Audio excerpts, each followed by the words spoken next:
Okay, we'll call the meeting of the Selectboard of the Town of Bristol to order for Monday, August 21st at 7:03. First visitor's appointment, Porter Knight, request to extend the trails behind and around the landfill. I see Porter's here. Come right up, Porter. Great. So I'm happy to answer questions or give you any kind of update you want, but specifically I'm here to ask if I can extend the trail around the dump. So I don't know how much traipsing around the dump you guys have the opportunity to do, but there's the dump, which is covered, and then there's a stone wall in various stages of stone wallness, which is grown over by trees. And it's actually not nearly as tough a bushwhack as you might imagine. I went out last week. I did it in the spring. I did it again last week. And so this sort of, there's an app on my phone called All Trails that maps it. So I parked sort of by the oil tank, and the trail, as you probably all know, it sort of goes in here and across behind the high school fields. So, you know, this is sort of what it looks like in there. It's pretty well mowed, and some fabulous views. My camera does not do it justice, but really some stunning views to the west from like right here. Really nice. Right here, this number 2, that's this point. So when you turn off of the high school trails down there, it's blocked off. The high school trails used to run around the dump. They stopped a couple of years ago. I'm not sure if it was a combination of erosion coming from that pit or the landfill activities, or they just didn't have anyone maintaining it, but it's blocked off. We stopped them, yeah. Well, there you go. There, yeah, we said no more. They got a cease and desist because it was going to be a construction zone Yeah. for us, and Okay. they were disturbing. There was going to be glass disturbed and things like that. So I asked them if they could adjust their schedule Okay. or their And like, this and is they did. the They were part great. The trail. They that were goes great about down it. there. Mm-hmm. So it's blocked off, but you can see the trail's pretty visible still to a point. Then you see what happens here. I don't know if you can see that little red line, but what happened is it looks like in working the pit, they've actually mowed quite a bit up here. This wasn't here this spring, and it's like, it looks like a mowed path that goes all the way down there. But I was like, this is not right, because that's right into their pit. So I came back. And this point here is actually this little pile of rocks, in which is the boundary marker. So that's exactly where I wanted to be, was there to take a hard right and follow our stone wall in here. So this is what it looks like looking there, and I was like, wait a minute. So if I turn right here, this is what you see is that pile of rocks, and inside of it is the boundary marker. And this is the old railroad bed? No, that's down No, here. it's way down there. Yeah. Yeah. Okay, all right. That's Perry Kilburn's pit there, Yeah. right? Yeah. Yes. Oh, okay, yeah. So he He must have been wraps doing around some work or something, Yeah. Yes. and just mowed Okay. that. Mhm. So anyway, so I came back up here and followed in there, and you know, jigged and jagged around. But basically what it looks like is this. So it's one of those things where, you know, I was like down like this, crawling in and around branches, but there's nothing substantial there. It was a stone wall, and now it's, you know, weed trees grown up. So in terms of actually putting a trail there right next to our wall, so, you know, not wandering off, you know, onto theirs at all, but right there, it's a matter of enthusiasm and purpose. It's not like a big saw kind of job at all.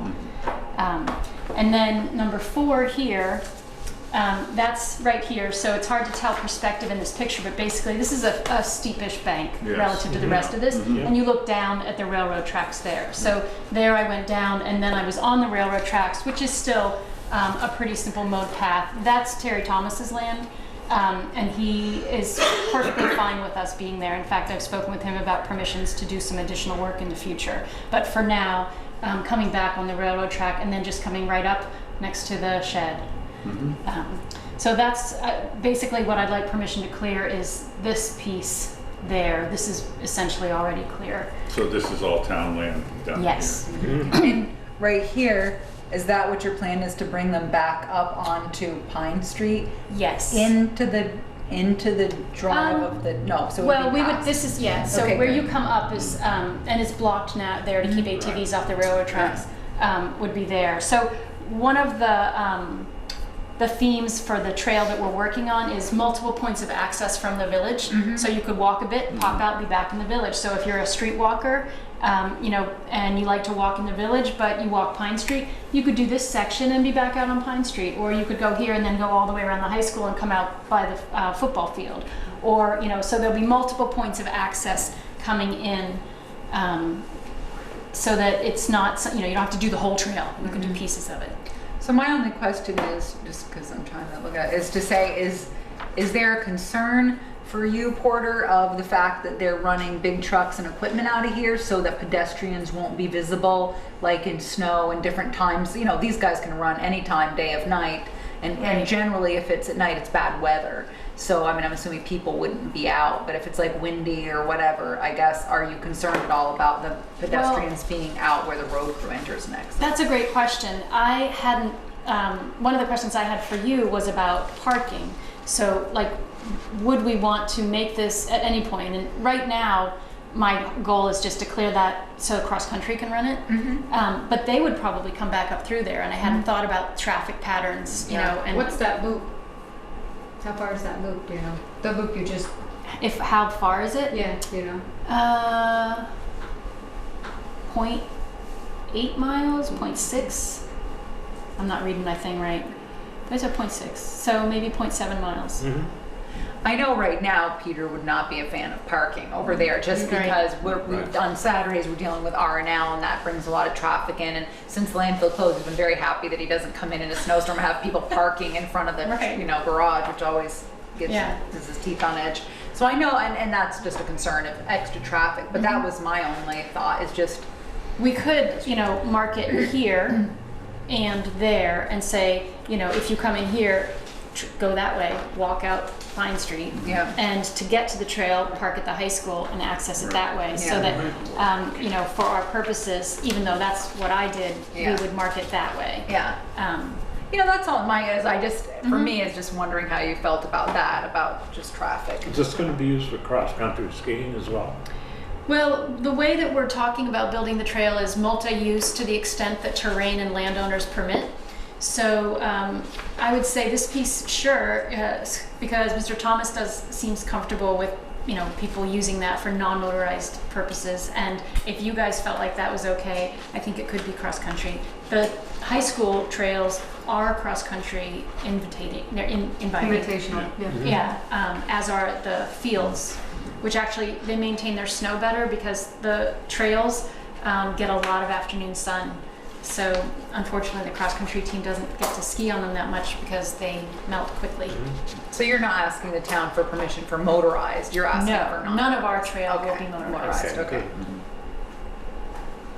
Now where does Terry's property start? Here?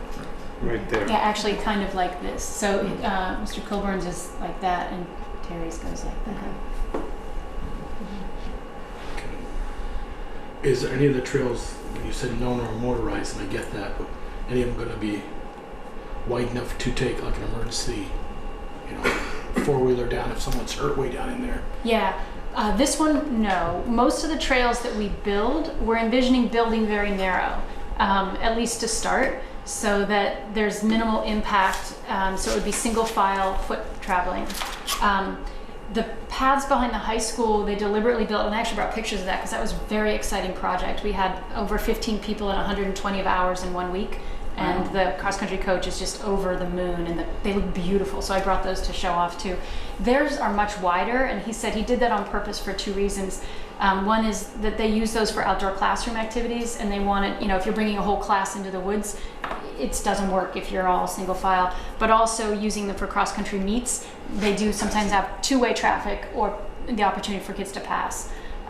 Because as we were building it, I was like, whoa, this is a lot wider than we were talking about. And he's like, our purposes are different. So I don't think that we'll be building them wide enough for emergency vehicles. However, and I've seen emergency vehicles. You got a snow machine on. A snow machine. You maybe could, although we're going to hopefully block most of the access, so it's not I'm talking easy. about only for. But in emergency. But none of the distances will be terribly great because that's that sort of multiple points from the village.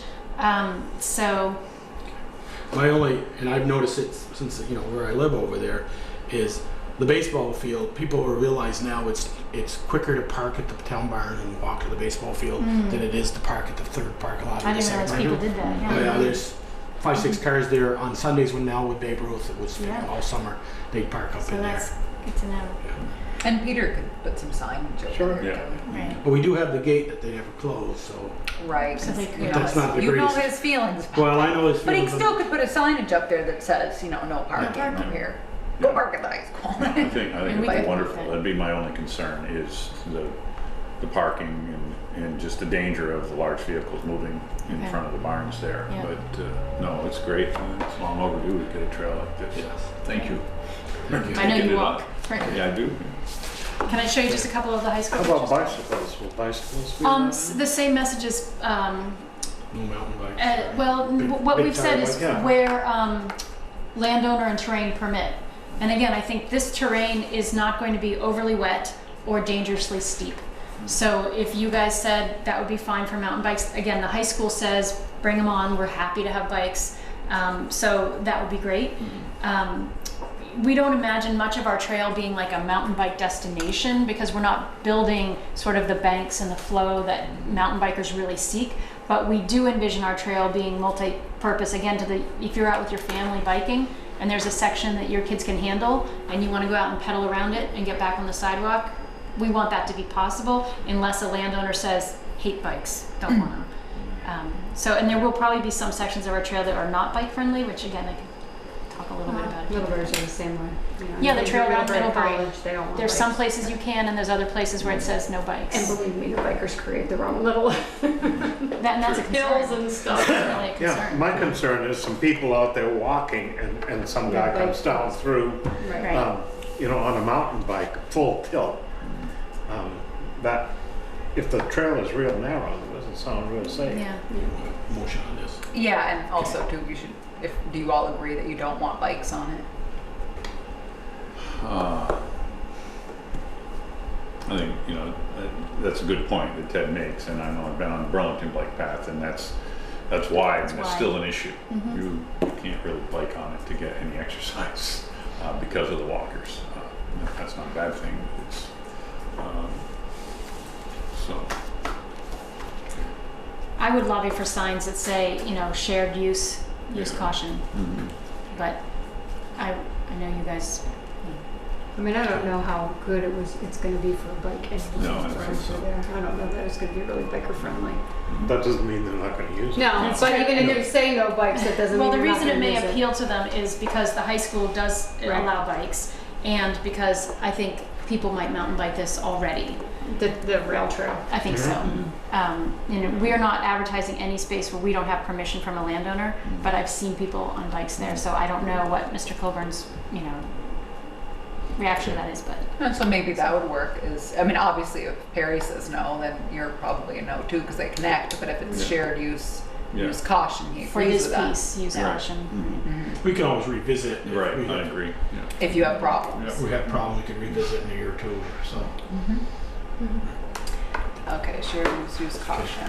I'd entertain a motion then to, I'll make a motion to allow Porter to update, maintain the trail or fix the trail.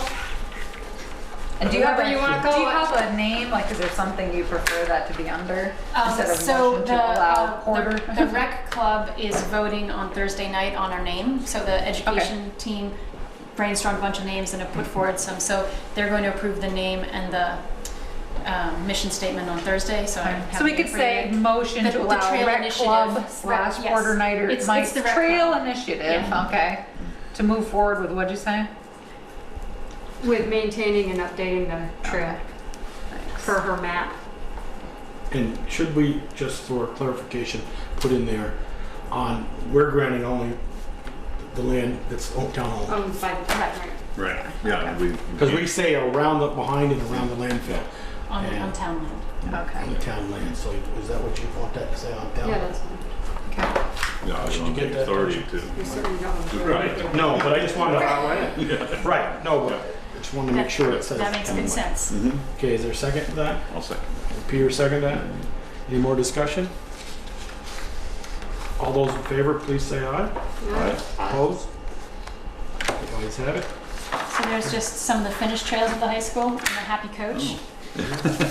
And showing like, this was one of the before section. You know, like it looks pretty much like it does over there. It's like, and then this is the during before we got to that. And then this other section was just like all like overgrown weeds.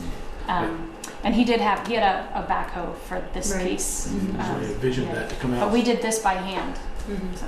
So I know your vision is sometime to have that come out somebody just south or west of the Mount Abe sign, cut across onto the town land and maybe connect down to So my project over the winter will be meeting with landowners, but I can show you that this is what I have walked so far.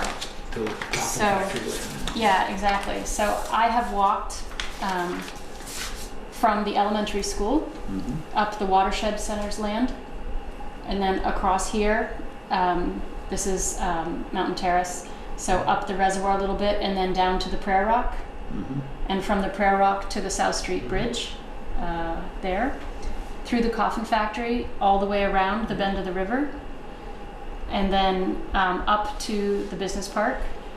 And then this is what we worked on this summer, last week, and this is what you guys just approved. So this piece will be hopefully done by fall, and I'll be talking to the requisite landowners around It's here. your winter project.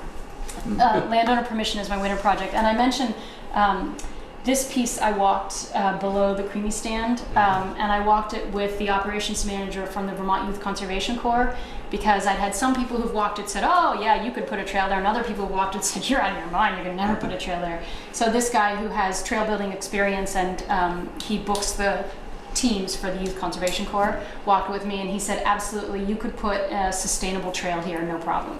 And he gave me an estimate, and I'll be writing a Vermont Trail Park and Recreation grant for Vermont Youth Conservation Corps to do that. So, of course, that's pending permissions. There's 8 landowners in there who would be affected. The town owns the first part and the middle and last part, but there are landowners along there. There used to be a road that went around there. Really? I have pictures of it. Huh. I'd love to see that. I love your Look 'em pictures, up. Ted. Keep them coming. That's Okay. fun. Anyway, Thank you, so Porter. thank you. Porter, appreciate it. Have a good night, Porter. Okay, Arthur up from 9 Main Street. Art Cicero.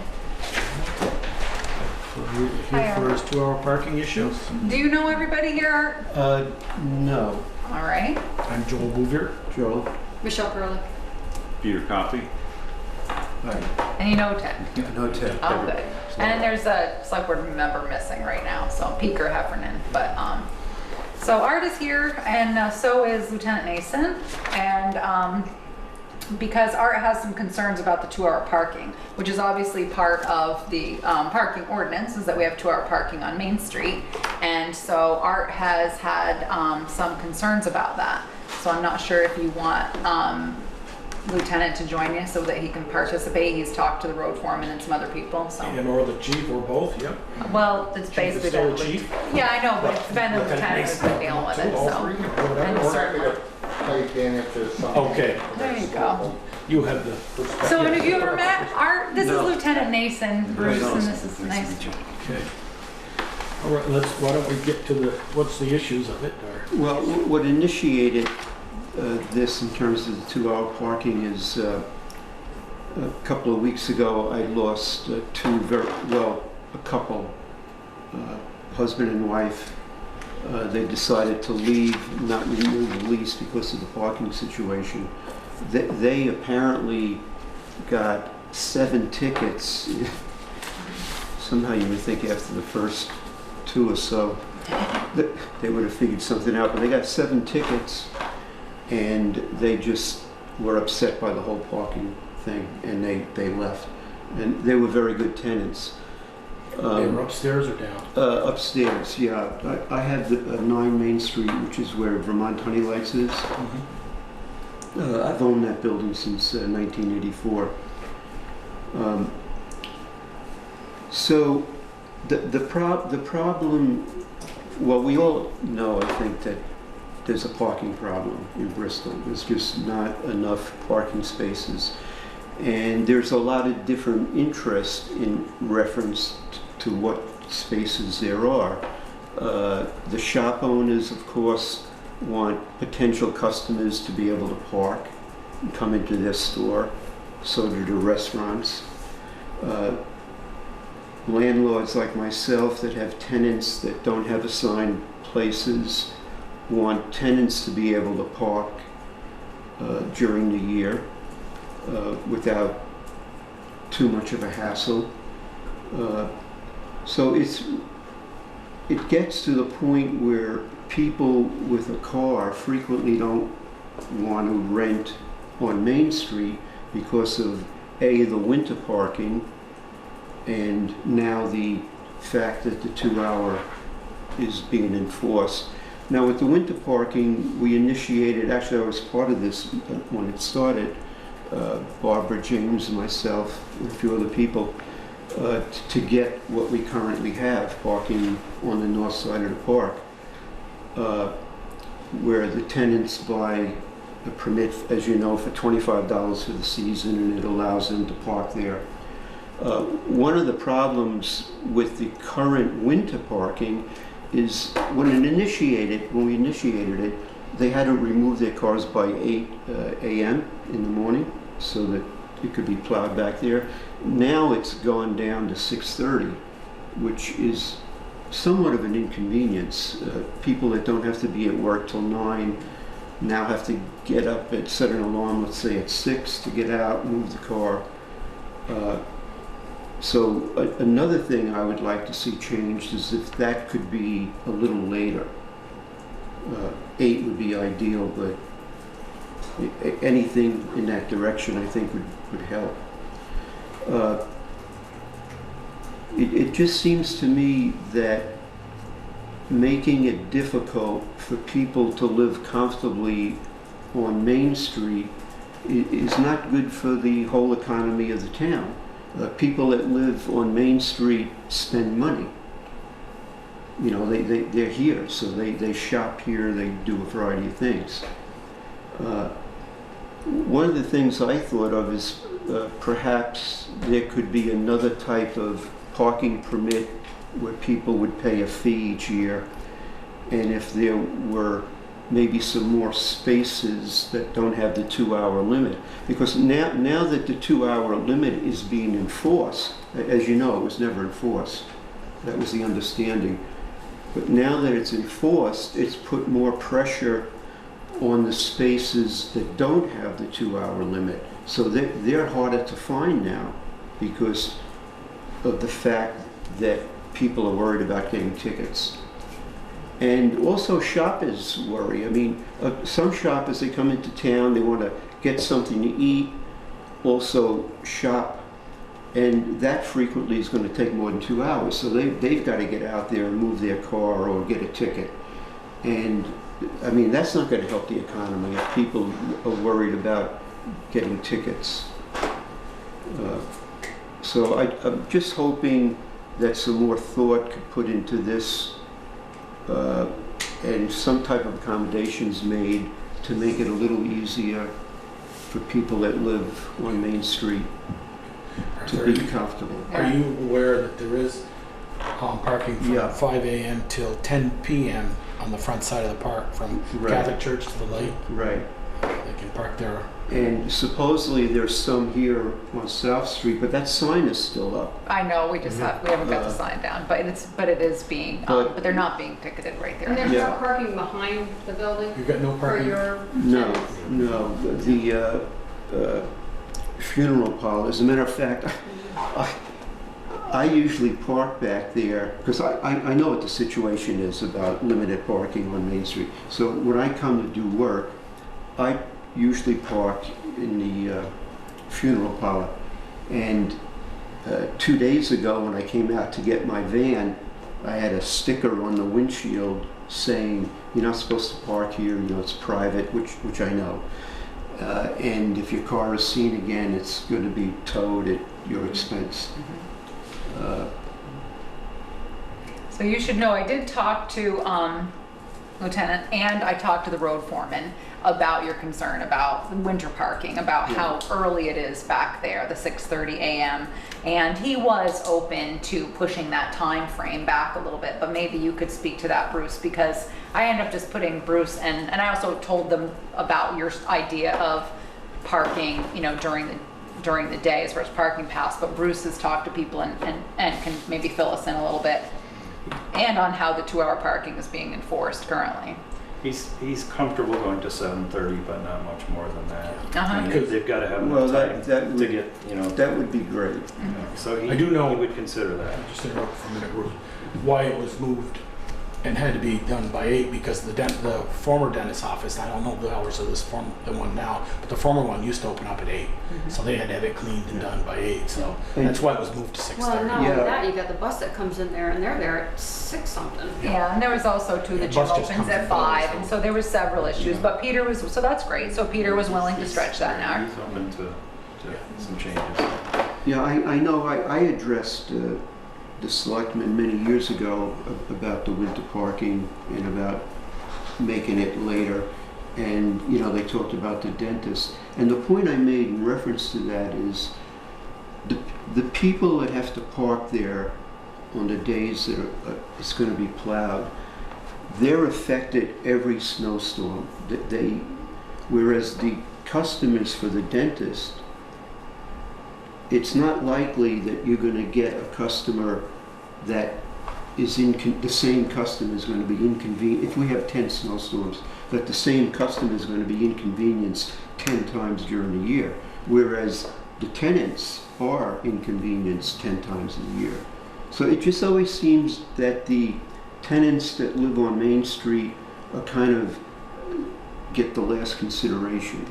That's been my feeling at least. And you said you've owned it since 84. 84. So 7:30 is a good, 7:30 is not 8, but it's yeah, but it's better. darn close. That's good. And what were you saying about, could you talk a little bit about current enforcement, how the BPD is doing enforcement now? We do not have the capability to be out there every 2 hours. I've been averaging probably closer to 4 hours before I go back out after I mark the tires. And I don't mark them at 8 o'clock in the morning, it's usually after 9. So some of those vehicles are 5 hours plus that they've been sitting there and not marked before they got a ticket. And if somebody didn't get the message and they came to me and say, hey, I didn't know this was going on, I've taken the first couple of tickets back. Yeah, I heard you did. And I was just curious why my tenants, you know, got 7 tickets. And plus, they clean this building. So that they pass Teresa, you know, once a week or whatever it is, and they're just very mellow people, you know. They don't want to. I did run into them when they were moving out and had a discussion with them. So they're there for 4 or 5 hours before they're, Easily, Yeah. 4 or 5 before. and did you have some idea about a way to, Trish, what's the 2 hours is just on Main Street, right? I don't remember the parking. yeah, Main What's Street, the- part of South Street, right here, up to the telephone pole to the handicap spot is 2 hour. Both sides of Main Street are 2 hour. Right, but behind the park is not, No, and in front of the park is not. no, because What we about park there all by day. the church? No, that- that's not 2 hour either. That's all. So they have options. I mean, the problem with Right. it, and I get it, is like the gym people go there. You know, Yeah. sometimes you can't get parking. You got the dental office, you got the church. So And you know, now in the that- back of the park, yeah. it's hard. And now that the construction is done on the properties, that they took up a whole bunch of spaces for a while, and so that has been freed up as well. But certainly, you know, people can certainly be able to pull in and get, you know, their parking, groceries, cars unloaded, and things like that. But I, you know, we certainly are always understand people with, you know, young children and that sort of thing. And I was telling Art, we did put in the flashing lights, which are helpful so that if someone's having to drive, come all the way down the street, can go to the bottom of the stairs and look. And so we have tried to work that out. But as far as parking, I don't know. I think I had mentioned that idea to you of Art's about creating some sort of parking pass. I know I don't think the chief was in favor, but for during the week, but I wasn't sure what you guys had for considerations about that. How do your retail tenants see taking out They- the spaces in front of the building by They apartment dwellings. they are actually against the 2-hour parking enforcement. There Is are that a couple, because it affects them because they park there? there are a I mean, couple that- that said they'd rather not see the 2-hour, but Yeah. a lot of the ones I spoke to Yeah, were so that's concerned mixed. that, yeah, it's mixed. That they And- were, their customers were coming in and saying, I was going to stop, but there wasn't a parking Yeah. place. Yeah. Right. So, And the employees are part of the problem also, because they're parking out there. Historically, that's always been going on. And we don't do, I mean, for the town office, people used to park in front of the town, but we don't do that either. Everybody can hike it over from the park. That's where we all can use the extra steps. So that's what we do as well, so that we have customers, obviously, that come in or paying water bills and have it free. I will say that I have noticed since they've started enforcing, there's a nice little pattern that is established where when, there's a rush in the morning, and then there seems to be people leave, and there's available parking if they've been in for breakfast or this and that, and then there's a lunchtime and it fills up a little bit. But it's nice because now there is parking available if employees and store owners are not parking on Main Street. It's nice to be able to find a parking spot. So, And I think, Arthur, I think you'll have to agree with me that I asked you how long you've owned the building. You said 84. If you remember the old winter parking ban. November 1st for a week, they gave warnings, and then they start towing cars whether it hadn't Right. snowed in a week or Right. it was 20 below, because I did Right. it for 15 No, I years do for remember the that. garage next door, and they towed cars whether it snowed for a week or not, and now we don't tow them unless, And, especially on Main Street, unless the yellow light. you is know, on, and then we have were to move. one of the historic buildings. As a matter of fact, Ted was had the crew that renovated our building. And we, as a part of the renovation, the historic renovation, we had to come up with X amount of parking spaces for our tenants, which we did. There used to be the auto used car place where the bank is. Yep. So we had, I forget what it was, 4 spaces there. But then that That went away. The bank came in, and of course, my places went away, my spaces. Yeah. Pomelo used to rent out his front half between the sign and covers to, like, Barb James and them used to have those fronts there. Isn't there still parking out behind Shaw's. behind Shaw's in that? Yeah, that's where their employees are supposed to park. Sure, Not yeah, in that's the- where the bank It's employees overflow. are. That's where the bank employees. but people have been No. towed because we've had people, where it means where Parmelo owns out Yeah, behind Shaw's. And we had someone come here once and said, what'd the town do with my car? And I'm like, we didn't tow you. Parmelo, whoever plows for Parmelo had you towed. So it was not the town of Bristol. And so I don't know if you could come to a deal with Mr. Pomerleau to rent a couple spaces back there. I don't know. I know I gave you some other numbers, Henderson's and a couple Yeah. people, but Yeah. it's tough because parking is Yeah, a people are commodity. very protective of Yes, they you know, are. You're right.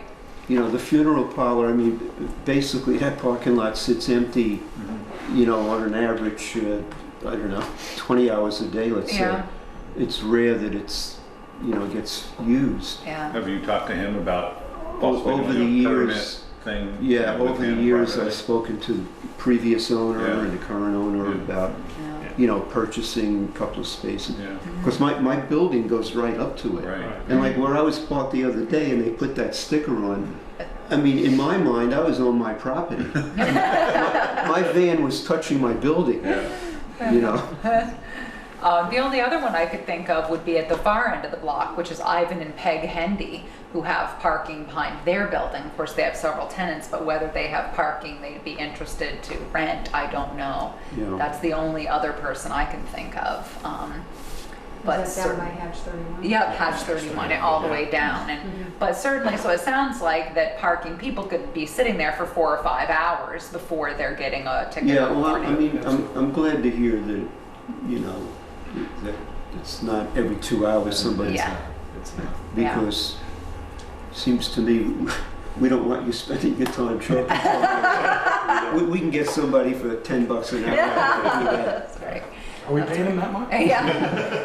So, but I am glad that you're able to get your time increased from 6:30 to 7:30 behind the park. I did speak to the road Yeah, I foreman and then had them appreciate chat, that. and he was he understands. He's been out there long enough and worked with town where he feels bad when he sees people with kids or something coming out, and so he was certainly open to stretching that. So Peter's saying he could go to 7:30 behind the green, and but as far as that, there's no fix, I don't think. There's also the parking lot next to the Baptist church that isn't used very often. I think that's been, Between the dentist office. Yeah. Because They've been pretty possessive about yeah, they that have parking good spot. businesses out there too. No, I know. So what you're has saying. Lee. Yeah, exactly. No, Yeah. I know. The only, and I certainly could send you Chris Sipple, his information, isn't he still the manager for Parmelo? And I could send you the contact information Yeah, if for you could, I would Hendy's. appreciate it. Sure. Now, is there someone new at the church? Because I approached the church, I don't know how many years ago. There is somebody. Todd's the one that does the sermons on Sunday, isn't he? The Baptist church. Yeah, and I'm not sure, do you know, is Sergeant Crow still a He's very active deacon or there. something in the church? I could get you some information. So Hendy's, Yeah. I could get you Sergeant Crow. He's part of the Yeah, I forget the woman's name that And, is the contact person. Ivan Hendy's Crow would know. and Pomerlow. Not Nancy Skidmore. No. Does Aaron Thomas have any space out there? Oh, that's a good. I don't Now, know. there's not much about. Not much back there. I think Ivan owns the most. I'm not sure, but I'll give it to Ivan him. owns the most, But I can Aaron give Aaron. and Dearly. Yeah, the Wells don't own enough there. Another issue. Aaron. I think their property line runs right down the center of that alleyway. Okay. Yeah. So I'll give you Aaron Thomas's. So I can give you Ivan Hendy's, Sergeant Crow for the Baptist Church. So I'll find out who it is. Pomerlow's and Aaron Thomas, and see for other Yeah, I'll owners. revisit all of that. Yeah, I'll get that to you this week, Art, and so that maybe you can strike a deal with somebody. Yeah. And you're right. From here down, there is a few places past it, but a lot of times those are taken up with some of the business owners that don't want to park on the green. They park right there. So that is sometimes for Yeah. tenants. It really is. It's tough first come first Yeah, I served. know, because certain days I'm here and on the south side of the park here, they're all filled up. And Yeah. You just don't see very many spaces. No. And the town employees, we take up quite a few on this side ourselves. I mean, between two in the rec department, myself, Pam, Jen, I mean, there could be 7 or 8 of us parked there, because that's where we park on the front of the green. But there's always plenty of parking. I've never seen that. No, I know, only the if there's post a, office if there's to a the- funeral, if down there's to a the- funeral, yeah, then it's church, only time it's really booked. yeah. But I mean, but the first few, yeah, sure, we Yeah. park there too. Okay, well, thank you very much. Yeah, thank you so much for coming in, Art. See We ya. appreciate it. All one? 7:31. Chief Gibbs, regarding letter of commendation. Come on down, Chief. Can I have a pen, please, Kevin? For the record, the parking ordinance on Main Street has been enforced in the past. My late wife got 2 tickets, one of which I had to issue her. Oh, that went over great. She knew it was coming. I told her that morning we were going to do it. So, I have 2 letters of commendation. I'll just read to you, and I'll give you a copy for their personal file. Sure. I didn't make copies for you. If they want copies, you can make copies for them. The first one's for Officer Josh Odie. I would like to commend you for your actions surrounding drug investigations you involved yourself in on 4/20/2017 and 7/16/17. In both cases, as has become your MO, you work collaboratively with other agencies to reach a successful conclusion to each of these investigations and took hundreds of dosages of drugs worth thousands of dollars out of circulation. We will never truly know, but your actions in these cases likely saved lives. Your incredible investigative and interview skills were key in both investigations. On 4/20, you took initiative when, upon hearing dispatch repeatedly attempt to contact a Virginians officer unsuccessfully, you contacted dispatch to attempt to determine if the officer was safe, and learned another agency in Chittenden County was attempting to get assistance stopping a vehicle known to have contraband. You then worked collaboratively with deputies from the Addison County Sheriff's Department and DSP Canine Trooper Corporal Justin Busby to intercept and interdict a vehicle reported to be traveling from a Chittenden County location to New York. You and then Deputy Jill Grant worked together to interview suspects in that case. Your teamwork paid off with the seizure of a large quantity of drugs, to include heroin and cash. You continue to work with Deputy Grant after that arrest to ensure both of you had all your I's dotted and T's crossed to ensure the state's attorney's office had everything needed to successfully prosecute this case. On 7/16/17, you took a reported found property complaint in which the reporter indicated finding and then flushing a quantity of heroin. Rather than accept that story, you asked additional questions that resulted in answers that just didn't add up, and through superior investigative techniques determined suspects possessed and were concealing a large quantity of heroin. Seeking assistance again from VSP Trooper Corporal Justin Busby and Lieutenant Nason, and working as a team, you completed an investigation resulting in the recovery of several hundred more doses of heroin and the arrest of 3 subjects involved. This case had a direct impact on heroin availability in the police district. By your efforts in these cases, you displayed an extremely high level of investigative skill and experience, attentiveness to your responsibility for community safety, as well as interagency cooperation and assistance. Your efforts exemplified the highest traditions of professionalism in law enforcement. And the second one is for Officer Jory Fairbanks. I would like to commend you for your actions surrounding fire call on 11/27/15, where Bristol Fire Department were dispatched to a reported brush fire that was out of control on Rocky Dell Road and approaching structures. Your quick response likely saved property owner from suffering notable property loss.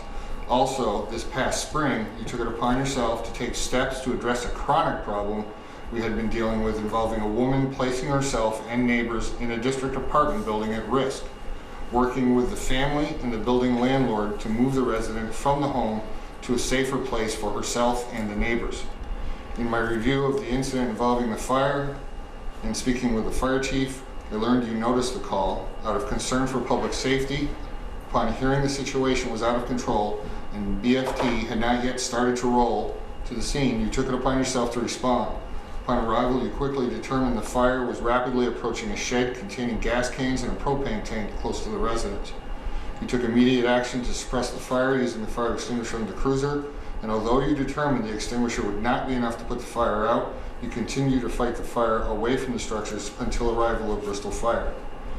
In speaking with Fire Chief Brett LaRose about your response, it appeared clear your response and quick action was responsible for preventing a far more serious situation given the flammable items in the shed and near to the home. As a result, serious property damage was avoided.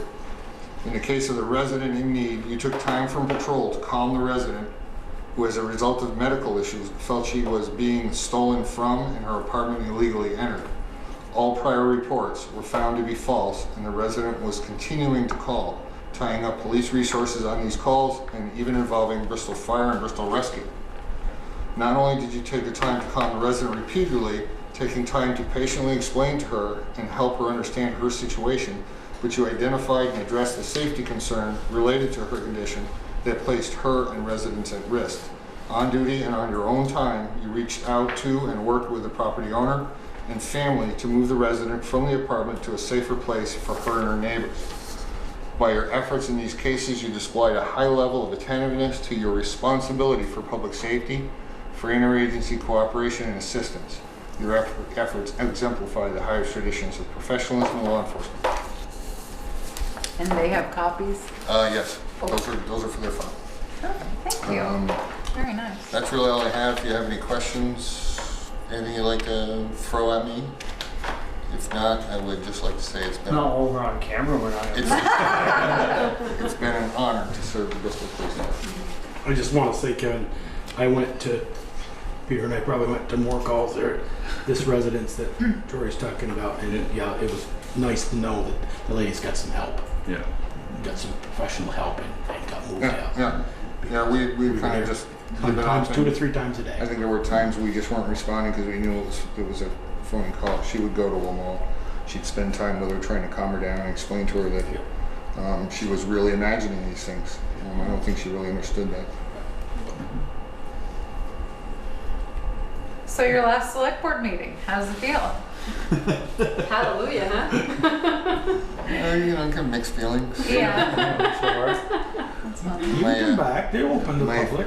Huh? They're open to the public. You can come back. Yeah. So's the 4th of July parade. I don't think you'll see me there next year. That's funny. At least not in a cruiser. That's right. So we should remind Maybe you the Duncan that backseat. we're having an open house on Thursday, August 31st, which I believe is Kevin's last day, and from 3 to 4:30 at the Bristol Police Department. So you can come and thank Kevin for his 31 years of service. I've actually had a few people do that. One gentleman came up to me last week.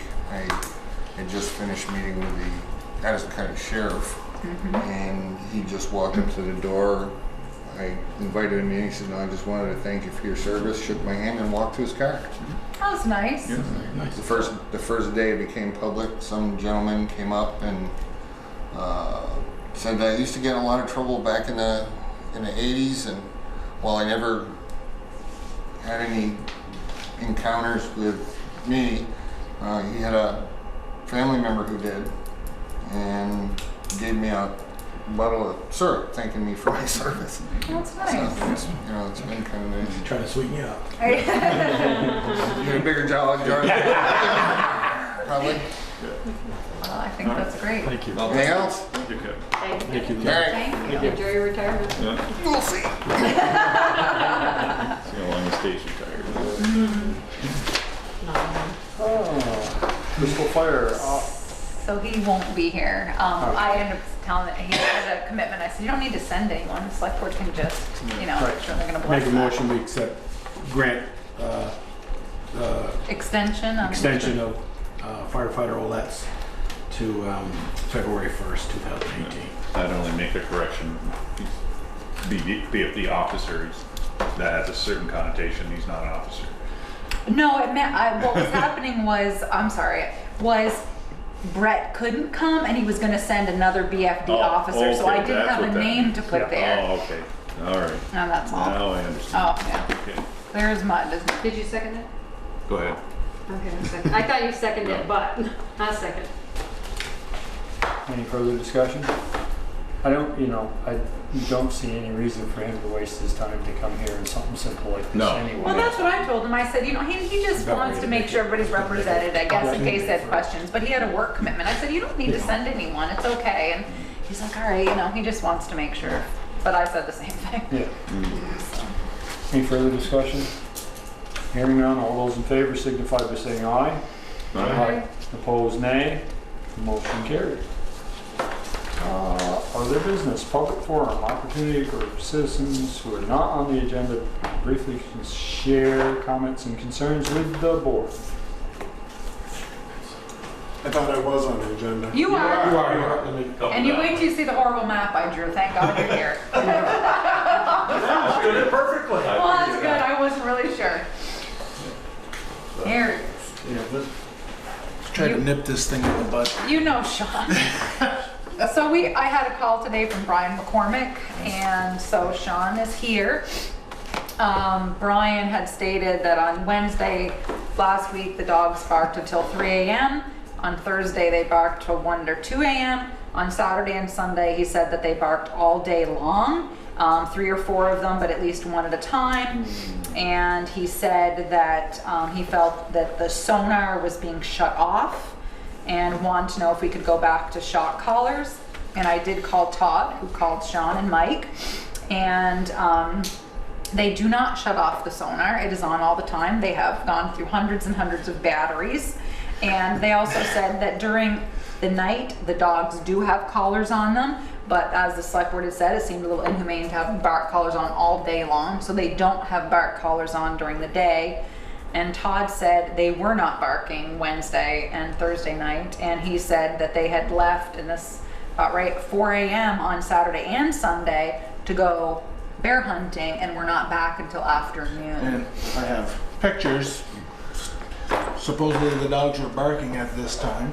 And they got a dog. They got a bear tree. These dogs are up on the side of Ripton Mountain, treed at 6:54 in the morning when they're supposedly in Moncton barking. So how could they, unless he's getting an echo from Ripton, I mean, this is gone a little bit beyond now. It needs to stop.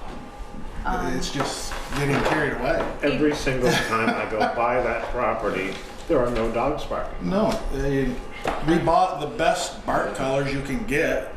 That on number one will lay a dog flat on their side. I mean, Right, and you were saying you just recently spent $300 for more, yeah. He also said that they're going to be building and relocating some of the dogs behind Gert's house, but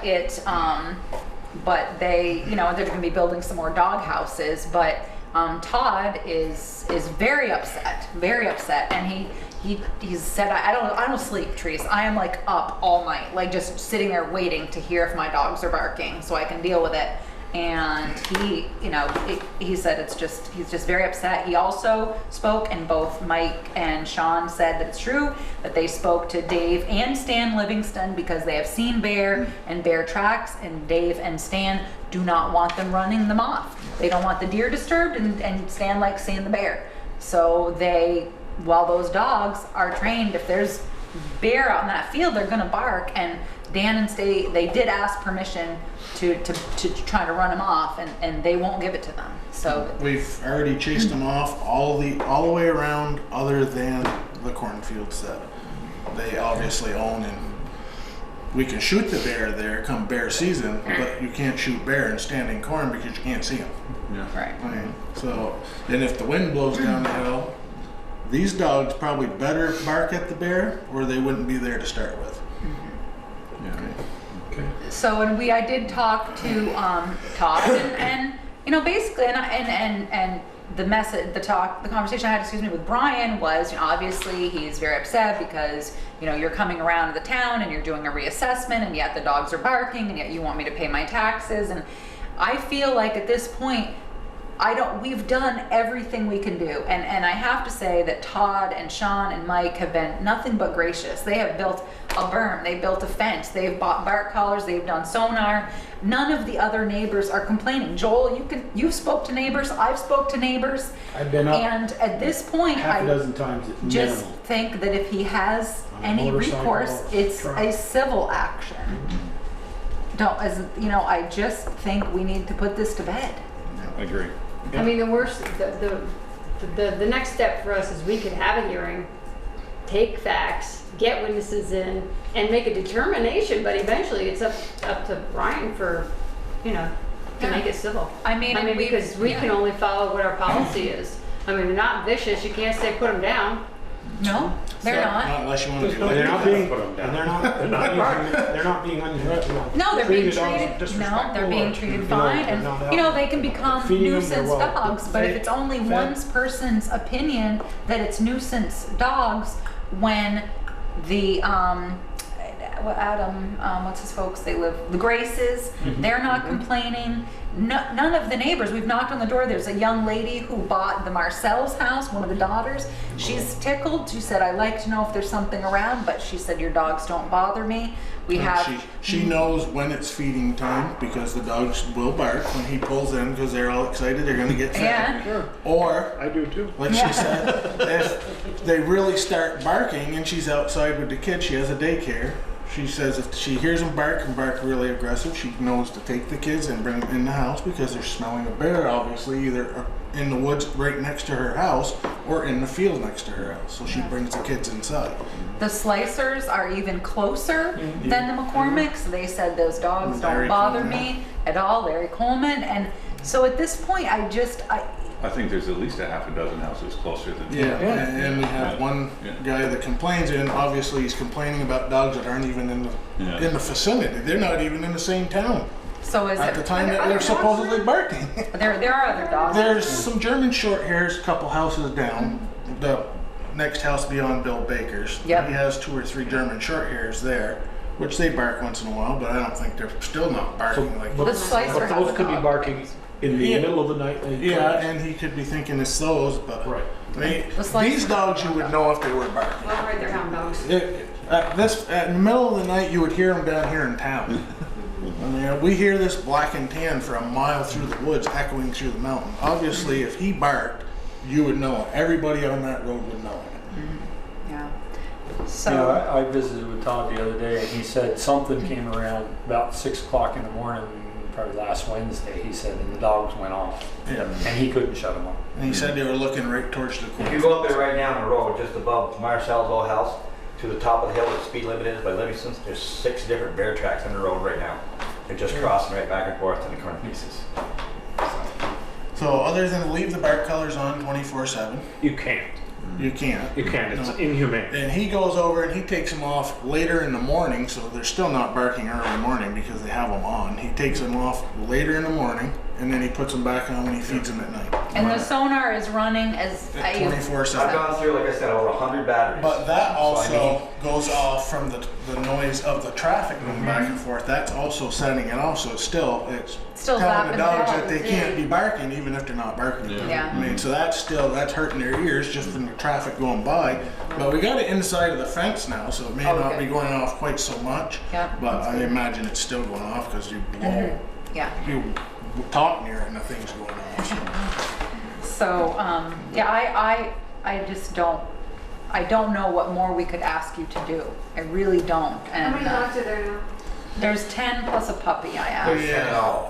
There's a couple down back, but the rest are all inside of the fence. Yeah, he said 10. I asked Todd today. 1, 2, There was 3 outside. 6, 7, We moved 8, those 9, inside the 10 fence. dogs. too. That's it. Yeah, that's what he said. Altogether, it's 10 dogs. Yeah. Counting the puppies, 10 dogs. Okay, he said 10 plus a puppy, but he did say there may be 2 that are going. more. And I said, all right, well, Going, just, yeah. you know, can you keep it that 10 number?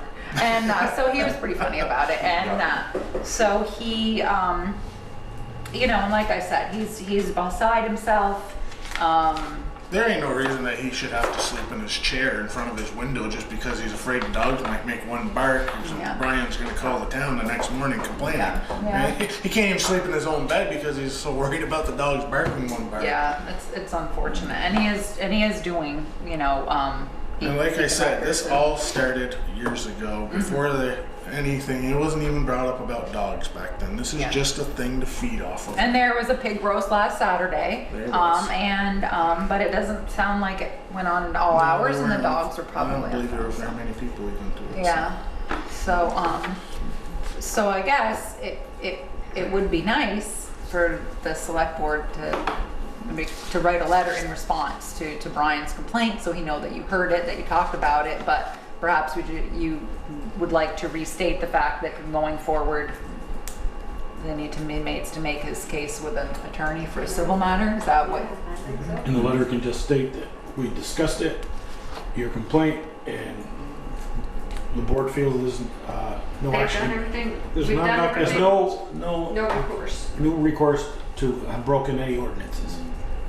Well, maybe not say that, but because No, the there's noise in the nighttime, I guess, if they were barking. But then he could contact the police if there was noise in the nighttime. He said the VSP is not going to come, and I said no, they're not going to come. But if there was noise in the nighttime, they would call. They don't come. The VSP does not come to you. They call you. That's generally their way they get around. But no, okay. So there's just no reason. It's a civil matter, and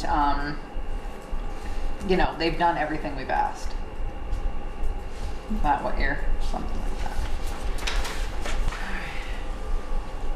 Thank you so much for coming and talking and just for everything. You guys have been great. Anytime that I've had to deal with, call anybody, you've been super responsive and very helpful, and I just really appreciate figured I it. probably ought to come because, like I said, the complaints were coming about dogs and they're not even in the town.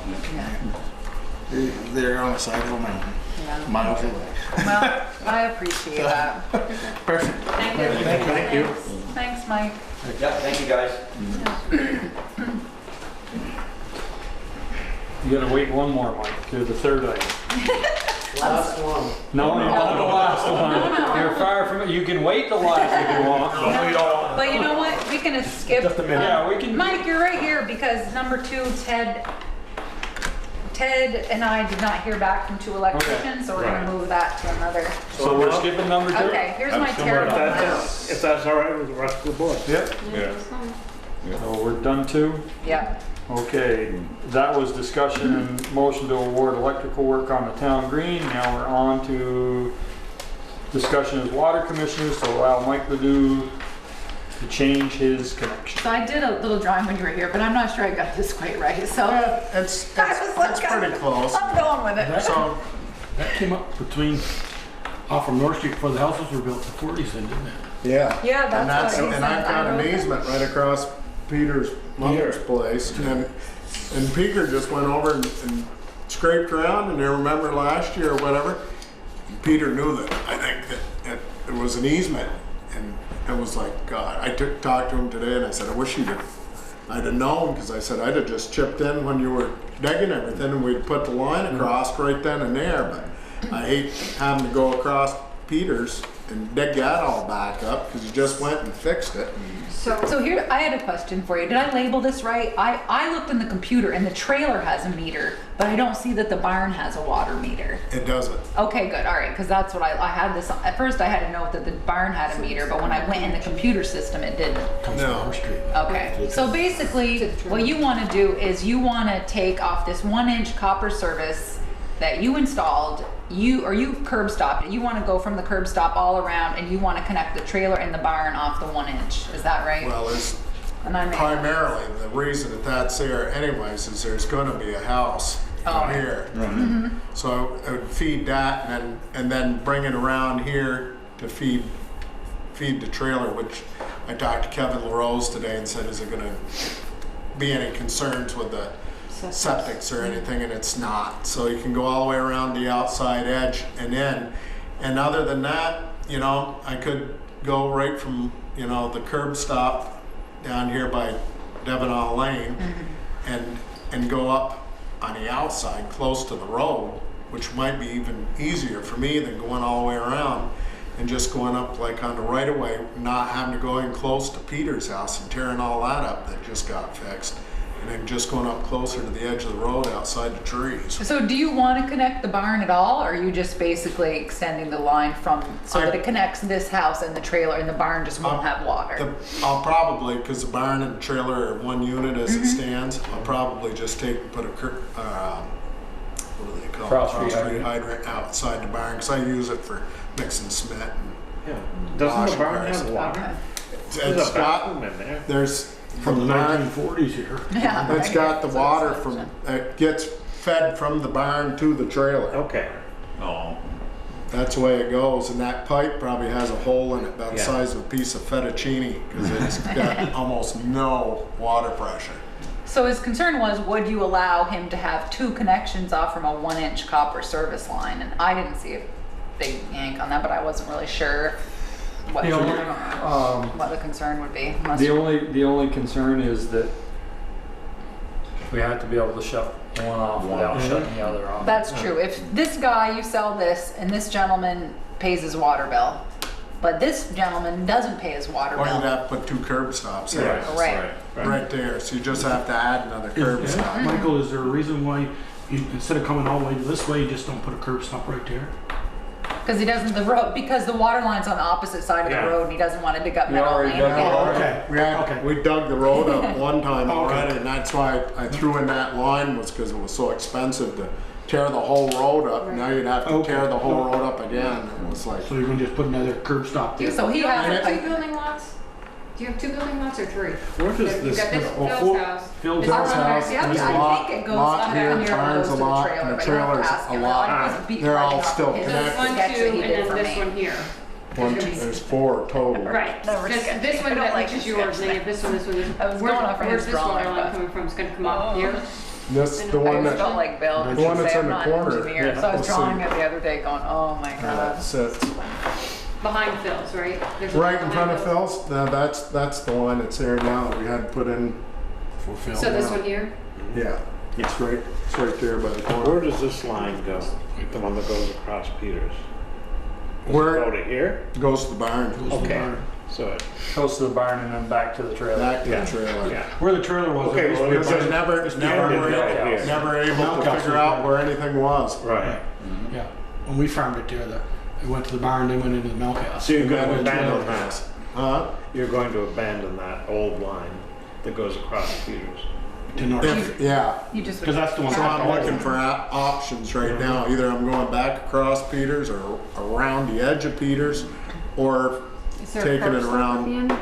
Is there a curb stop? Well, at he'd the have to end? put another one in. Isn't there a curb stop There's a here? curb stop Yeah. by Right there. Peter's Sure. lawn. But, Right. but like Beaker said, it's gotta be set up so that you don't have more than one, because, okay, there is one here, so if he abandons that, he just You shuts can shut it off. Yeah, right. That's what I was, Well, that's what we over were here, asking. Yeah. Right. But No, over that's a here, he's whole got that. different, Yeah, that comes this They can put way. the T on the Yeah. right. 1 inch line and then What is the line coming across the road from Meadow Lane?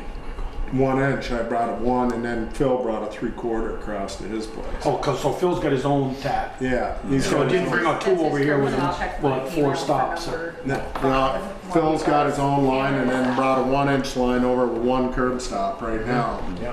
over on the lot part. Oh, okay. So that was where I was gonna hook on and go all the way around, but it may be easier just to go off North Street and go right around the edge on the edge of Devonall Lane and So Phil's is parallel to this, but a 3/4 inch line, is that correct? no, Phil's just goes right across right to his house.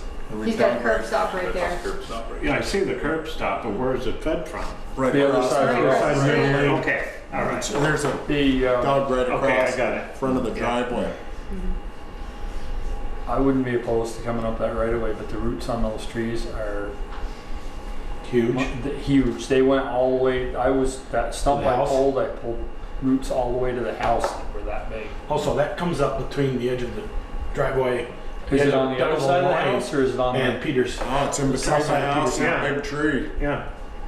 Is it Right north of where the you were house? digging.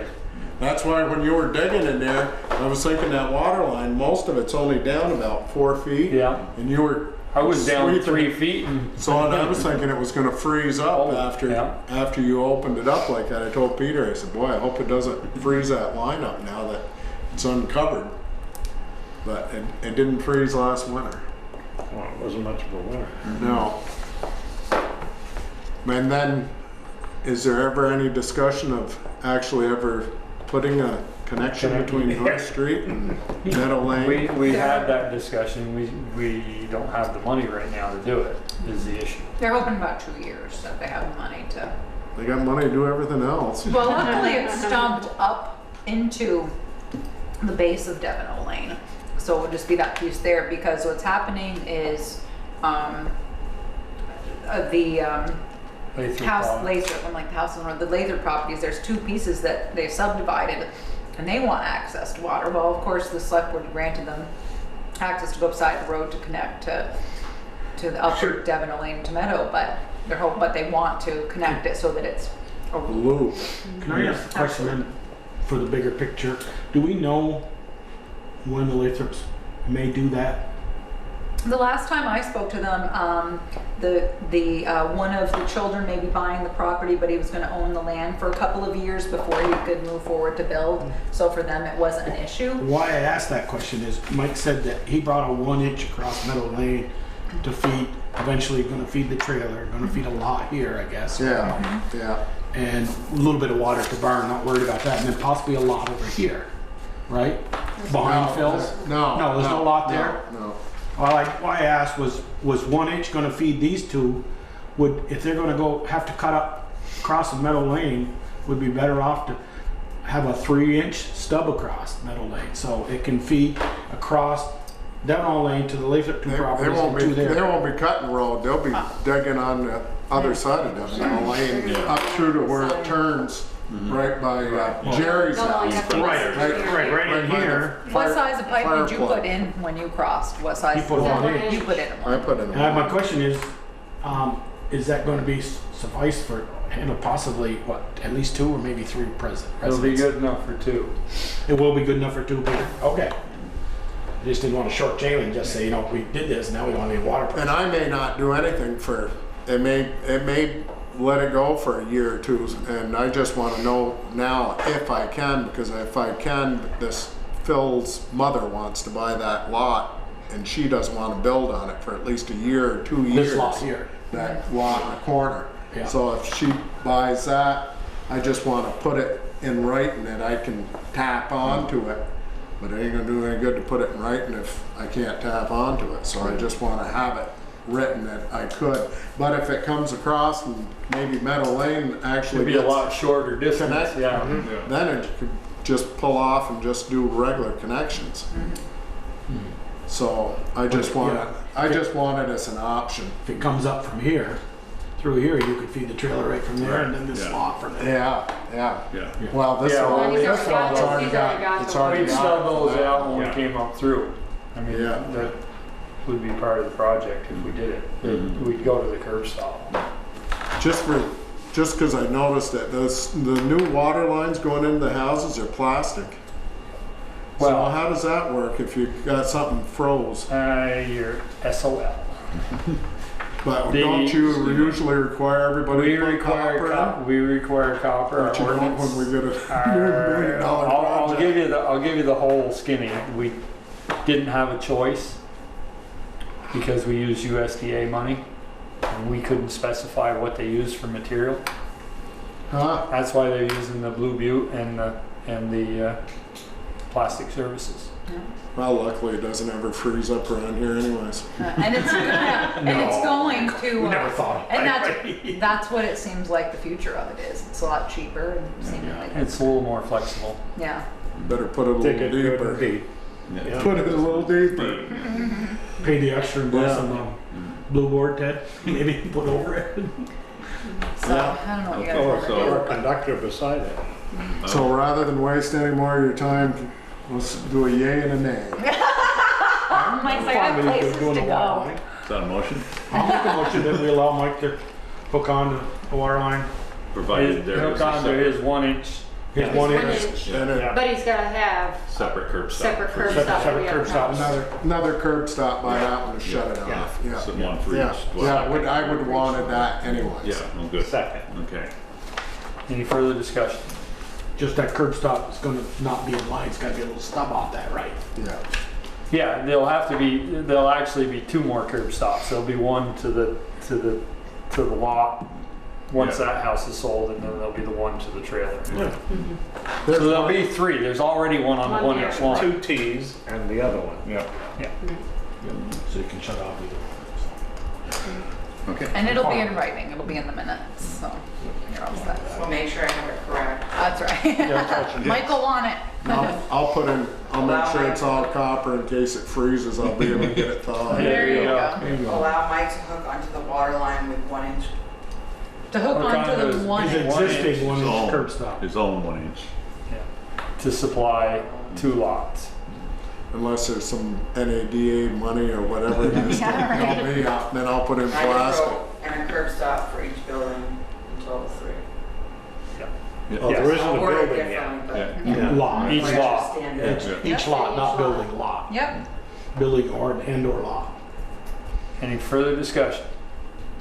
Hearing none, all those in favor signify by saying aye. Aye. Opposed, nay. Motion There carried. you go. Congratulations. Thanks, Mike. At least you're leaving happy tonight, Mike.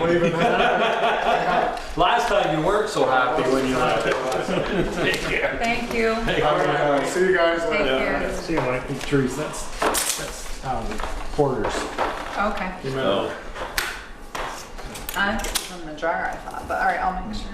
Alrighty, moving on. Discussion and motion to move $27,220 of proceeds of sale from the old fire station from the capital building fund to the capital paving fund to reimburse for paving at the new fire facility. We had talked about doing this, and I went to work on my spreadsheets before I leave so everybody will know exactly where the capital funds stand. And I'm like, why is it off? And I realized, well, we had discussed and you guys agreed to this, you never made a motion, so I hadn't been able So to ask the moved. treasurer to do it. Second. So, Any further discussion? Is that paid for yet? It's paid. Where did the money come from? then the $95,000 from selling the old fire station. Oh, I understand that. Where did the money come Where from? did the money come from Out to pave it? of the capital paving fund, so hence we're reimbursing it. Out of, We borrowed it. You borrowed it in the capital paving. Big, yeah. so to speak. yeah. I thought, so that's both driveways then? No, No, one was that's in one. the original bid. Yeah, there's just one. Yeah, I thought it was the volunteer. $14,000 to pave that and the parking area. That's, the 27,000 Was I the think road, is- wasn't it? is the road, yeah. Firehouse Drive. Oh, okay. All right.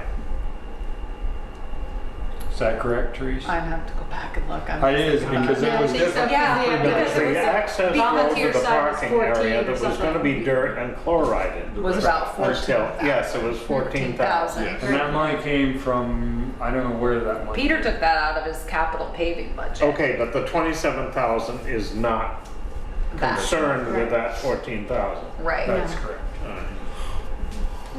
And, but we, yeah, so that's why I just needed to make sure that the capital paving fund was whole Yeah, and we had yeah. agreed to do it, so. Any further discussion? Hearing none, all those in favor signify by saying aye. Aye. Opposed, nay. Motion carried.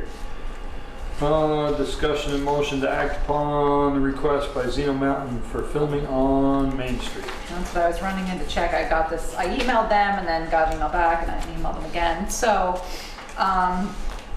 they want to do the evening of September 28th. And he said, we aren't too concerned about pedestrians, but what time do you think we can get the road closed? And I said, you know, that's your call. So what, I don't know what you're looking for. As what I said to him, I don't know how long you'll be shooting. I don't know how you want to close the road for. I assume it depends on how late at night you want to be there and how long you think it'll take to get the footage you need. And then he just wrote back and said, our director requested we close it from 5 p.m. to 2 a.m. Let me know if there are any issues or if we need to adjust. So that's what they want. And they believe that they could close it one time, that they could close it one time. And it would be from 5 p.m. to 2 a.m. And I was gonna see, September 28th is a Thursday night. So, I have explained to them and sent them an email. I gave them Ian Albinson's information because Ian has closed the road before for Pocock. I told them that I said, if you close at night, the state is gonna require that you have flaggers and lit booths. That you'd be detouring traffic off from a state highway. He would need the state permit. So I gave him Randy Snelling's information. So I did send him a detailed information. I gave him Lieutenant Nason's information. There's also a lead time, right?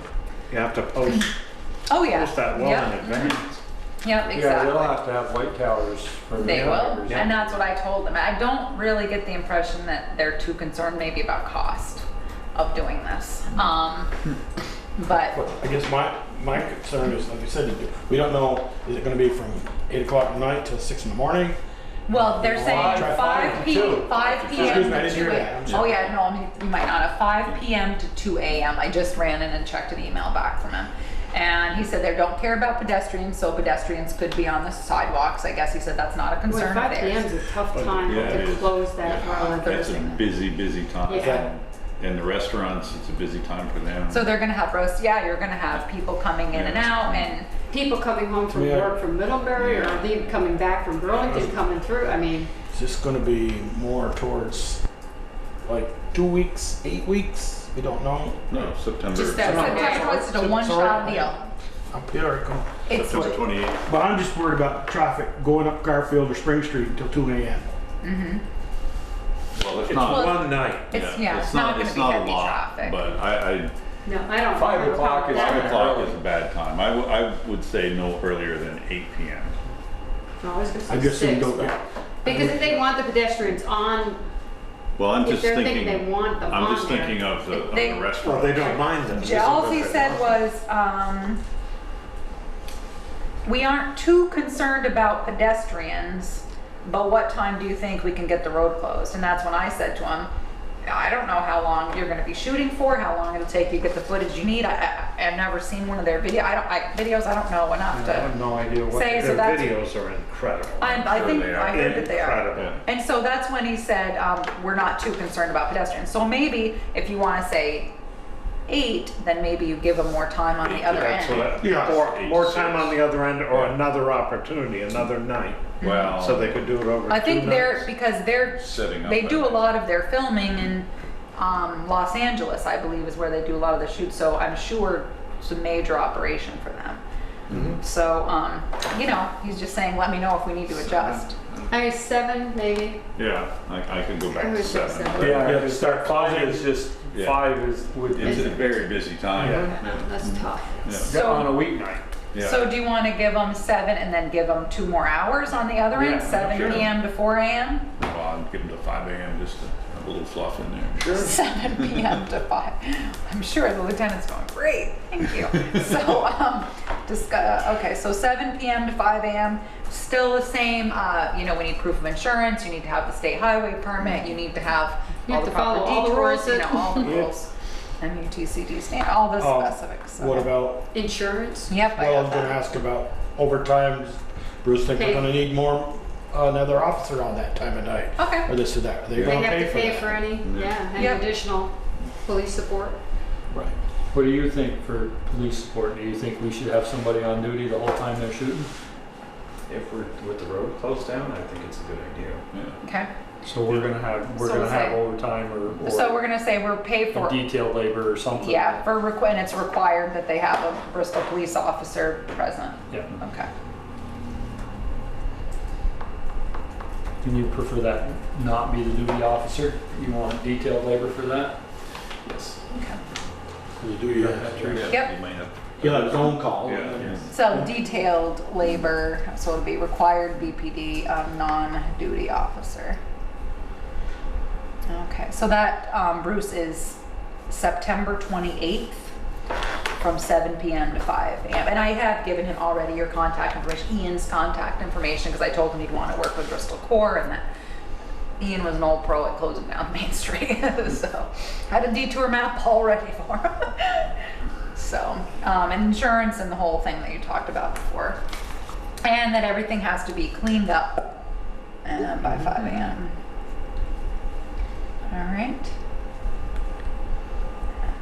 Okay, and I'll ask them once they have a firm plan that you'd like to see a copy of that. Yeah. It's a Thursday Yeah. night, it's a Thursday night. You know, I think we need to make sure that they don't interfere with the restaurants too. Mhm. And do they have can they do it if it's raining out, if it's bad weather that night? Do they need the next night, or They because did then not- that's a Friday night. And They didn't ask for a rain date. Maybe it'll just be raining in that video. That's right. That's right. And of course I told them already they had to be in touch with the building and the tenants and all that, that they had to speak to the building owners and the tenants and all that. You know, because they'd have people sleeping. Did we get a motion for that? No. So moved. I second. Any further discussion? Is it the, you know where it is it just Main Street? From That's like- all they had requested, is Main Street. And they're clear that they know what Main Street is. They're not going. You know, the contact with them has been tough, off and on. So, they will, because I'm gonna send They them an can't app. go. They can't go any further than Mountain Street because we can't detour traffic if they do. So. Right, so just so they know, like, is it to like from the covers or from the light down To be honest, to I'm not sure that they have National Bank? specifically decided. Yeah. I think that Will Halby, who's a resident of Bristol, has said, you know, Main Street, and I'm assuming he's thinking in his mind just like where the congestion of the businesses are, and that's all he's referenced. And I did reference that block when I spoke to them on the phone, but I'll definitely send him a map. I'll make a note to send him a map, Ian. Send map of Maine. From the traffic light to Mountain Street. Yeah, okay, we can put that in And there. if they shorten it up, if they don't go past like the corner store or before the bank, then traffic can come out from Shaw's and Yeah. whatnot. So the traffic light to the Well, National whatever Bank they Middlebury, want. yeah. Traffic can still go out Yeah. from Shaw's. Okay, but traffic light to the National Bank of Middlebury is basically what we're Yeah. gauging. All right. Any further discussion? Hearing none, all those in favor signify by saying aye. Aye. Opposed, nay. Motion carried. Discussion and motion to buy propane from Jackman's, to pre-buy propane from Jackman's at $1.65 a gallon. I spoke to the road foreman and the fire chief, and they were both in favor. And then I also printed out this thing for you that I got from the short-term energy outlook. I try to do a little research to see what somebody out there predicts that propane's going to do. And so I did put this in the bills, which you could take out if you chose not to. But that was the pre-buy, and by looking at the recommendation, we didn't pre-buy I think last year, and we made out really well because we didn't pre-buy. So we do try to, you know, we look at it every year. But 65 is a real good, Yeah, that is a good price. real good. Well, I'll make a motion. Second. any further discussion? Hearing none, all those in favor signify by saying aye. Aye. Opposed, nay. Motion carried. Motion to approve the minutes of August 7th and August 15th, 2017. Nice, I gotta type up. Peter did give me the info on your August 18th meeting, so I have to type up your August 18th minutes.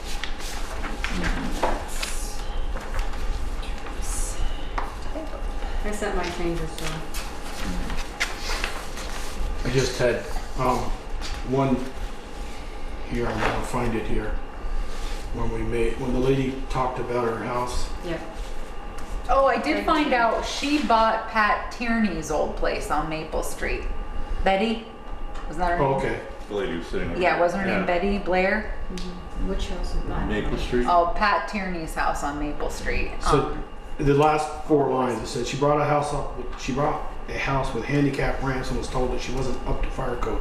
The board advised her unless she's going to make her house into two separate units, she should be fine. We didn't act or make a motion on that. Just Michelle said you should be fine. So it's really not a board item. I just think. Okay. I think you just should say Michelle Pearlie said you should be fine, not the board. That's all.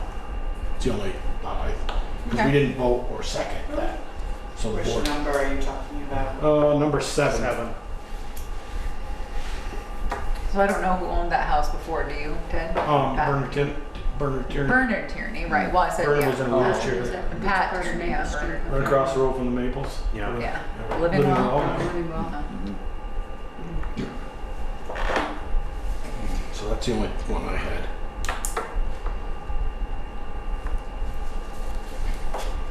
I make a motion to approve the August 7th and August 15th minutes with changes that Joel and I made. I don't know if Peter made anything. I did not. Second. I like yours.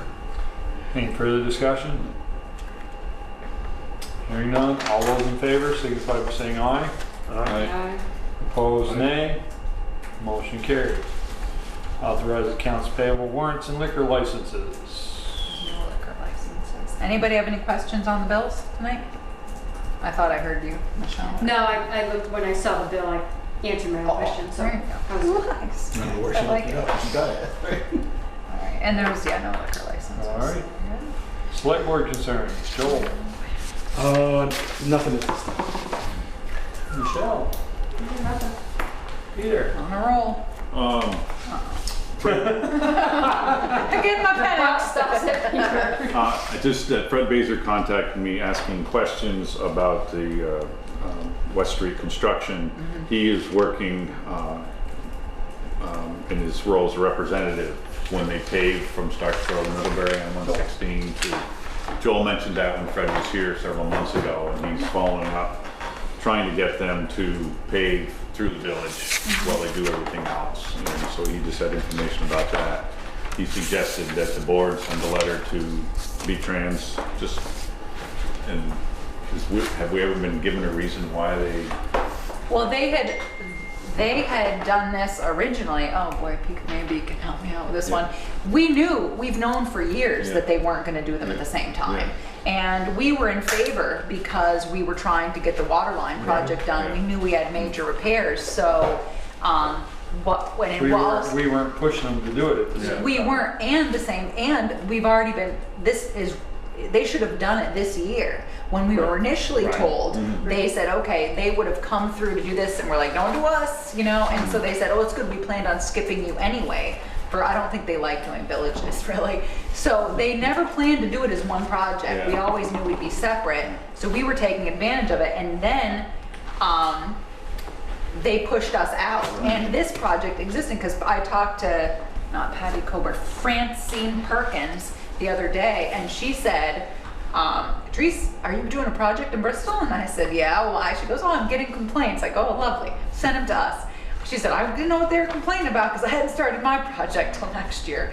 So her project is already behind at least a year. And we Well, they received pushed the that letter. off because of the bridge by Mary's, because Yeah. they're supposed to be fixing Fix that bridge, and I haven't yeah. seen them there yet. No, so it's been a whole, it's just been a, domino effect because we were never in the original anyways, Peter. Okay, so, do we want Fred to continue? Yes. Yeah. I Because think we now wanted- that we our wanted water line paid. is done, we'd like to be Okay, paid and at the same And time. I'll call Francine Perkins directly.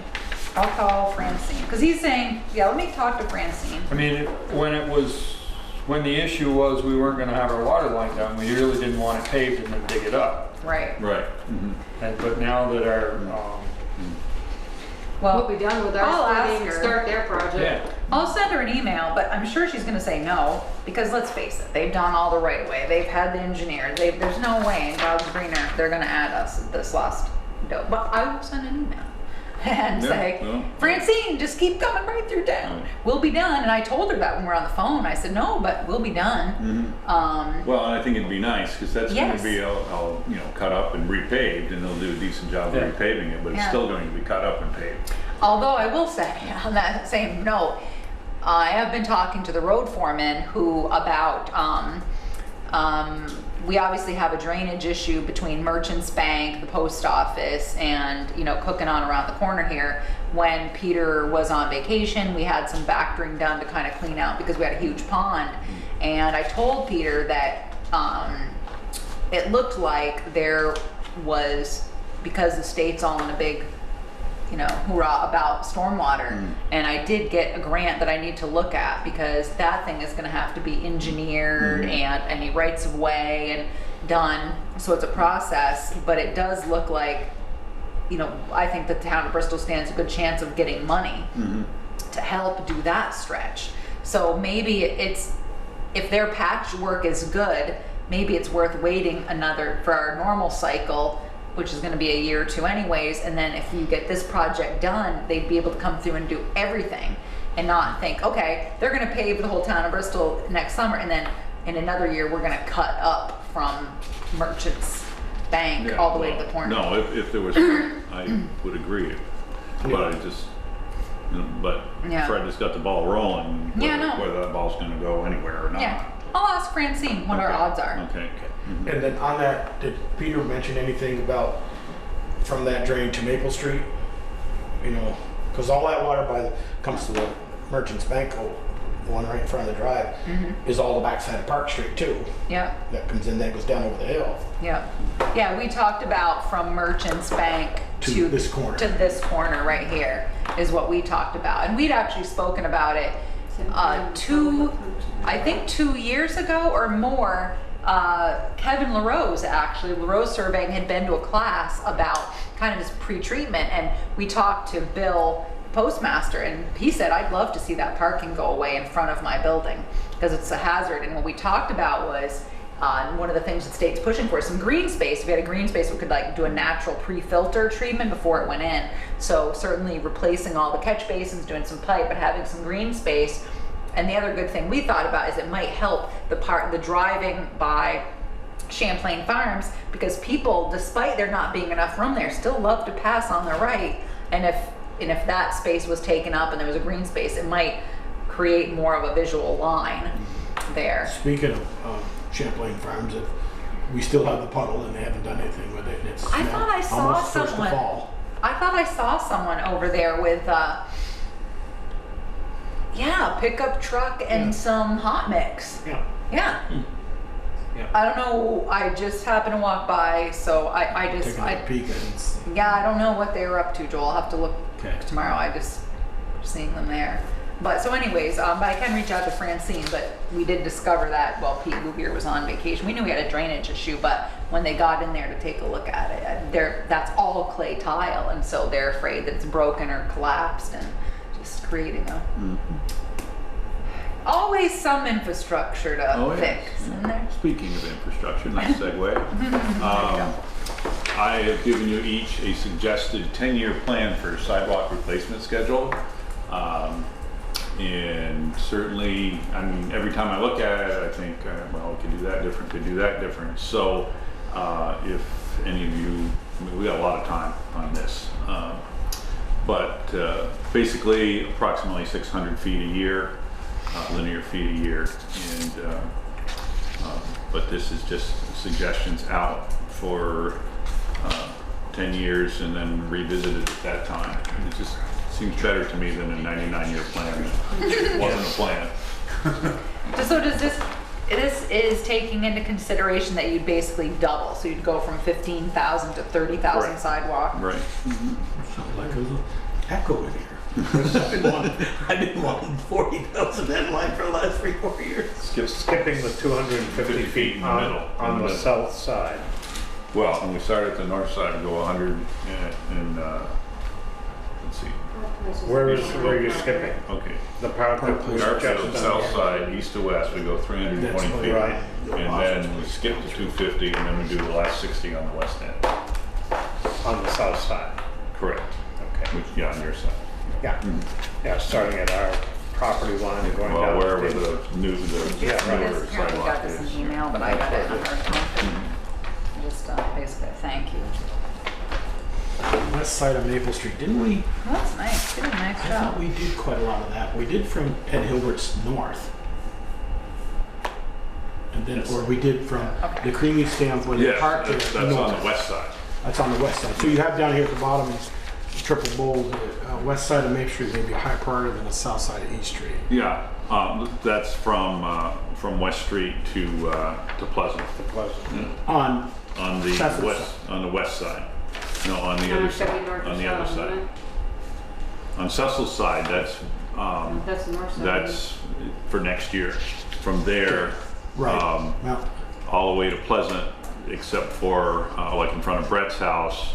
There's nothing there until after the marble in front of Rich Deer.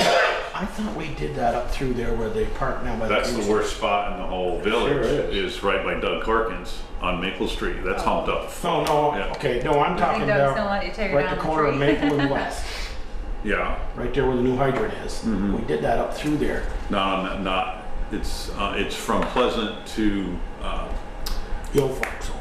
past that. It goes all the way to Pine Street. Right, we haven't That's done. all new. That's all new. Yeah. Yeah, we did set. Yeah. Yeah. Yeah. This part here, infrequently used. I have seen people use Which part? The north end or the south end? it. East side of Mountain Street is bad, but no one uses it. No, Rarely. it's Yeah. infrequently used. Yeah. Are there plans for sidewalks on Munstable? There's not. There are. That's another thing that could happen in here. There's nothing in here for This new. isn't capital sidewalk, this is Replacement. Replacement. This is yeah. replacement. The budget is for replacement. We don't have, we actually don't have a capital sidewalk plan. Yeah. Right. Put in new. But They're trying to get off the 99-year replacement schedule, upgrade what they got first before they invest in anything new, I think. there are. I mean, a lot of streets that. We did some on Pleasant, we did some new on Pleasant, Yeah. we did some new on Liberty. Right. That was But you could state do- schools route, though, we Yeah. had Yeah. grant funding for that. And that's Yeah. part of what I looked at, like, Spring and Fish and part of Mountain. I'm thinking, those are main routes to the elementary school, and those should be. So, It's a good start here, Peter. and road foreman has it's in his box, but I told him that he was going to be getting a copy of this, so I'm sure. I think Mike does most of the sidewalk plowing. Probably have some input as to because that's a different perspective than just walking it. Of course, we did a couple of years ago, Peter, remember we did that, when we did our bus route, and we looked at that sidewalk by crossing the old folks home, up in Mountain Terrace, Yeah. Mountain Street. Yeah. And they're all the way to Devon Lane, and we knew that was gonna be a huge one, but we also had drainage in there. Yeah. I mean, that's a capital project that we've had on the burner, we just turned the burner down. Yeah, see the east side of Mountain Street, I think from, it goes from East Street up, To about Bushies. Yeah, and it stops. And then it just doglegs and you're directed Yeah, across the street. and then it starts up again I think, by Troy's house.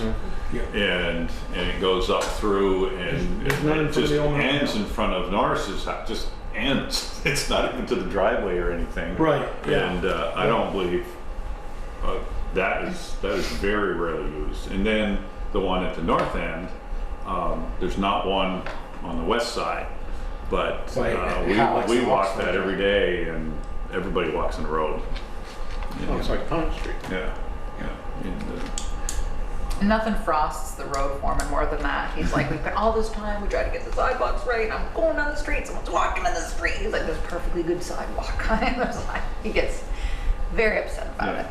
Yeah. Well, it can be tough in the winter. Yeah. And that's part of the issue for me. Using the sidewalks can be tough. Yeah. Well, that's it. Some of them need to be raised. Let's Yeah. face it. There's the Well, grass is higher, and they're huge puddles. Mountain and Street, and on the west side of Mountain Street, that's a big issue, because Yeah. the water builds, there's puddles there all Yeah. the time it rains, and Yeah. it freezes in the winter. Yeah. You got And that's why this is a great, start, because once you look at a section, you may not be able to get that far as you hope to get, because if it's like West Street, where you have to raise everything at least 3 inches, that's going to be a common theme, is to Yeah. get them up off the, up out Up of out of the the grass. grass. Yeah, and Chopping roots. and depending how far whatever they do on West Street with this project, that may be an addition to this at some. Yep. Oh, speaking of chopping roots, I was wondering, should we ask David Brin his opinion on how, where these trees, the roots that are lifting the sidewalk, when we replace those, how do we deal with that without killing the tree, or is it even possible? Yeah, he'd be a great person to talk to. He's been a good Can't hurt to tree. ask. Yeah. I wouldn't, short of grinding them off with a stump grinder, I don't know how you would deal with them. No, it'll just continue to happen. Yeah. And that Maple Street section, you've got the big one, but there's 2 or 3 other trees down through there. And Garfield as well. Right, Towards, yeah. Yeah, it's Doug, how kind are of you? a curse. Once we get the trees to where they look good on the street, then they start pushing the sidewalk. That's another Then they problem. die and we have to cut them down. I know many years ago when we did the ones up by Peter Purley's and Janice Olson's there, the old Brooks property. Mike, when he dug down through, he took a chainsaw and just cut the roots that were under the sidewalk and pulled them. Those trees didn't die. Well, That's what he did. Probably depends on how big those roots are and They were pretty good size. well, that big one by Janice's, she had that cut down. Yeah, there's one there she had cut. Bruce had one. Bruce had Yeah. one. Yeah. I actually did 2 from them. Yeah, there was trees all the way down through there. They all cut them off. But they got to the point where they were so big they were. Yeah. Okay, I'm done. Nice job. You're done? Good Ted?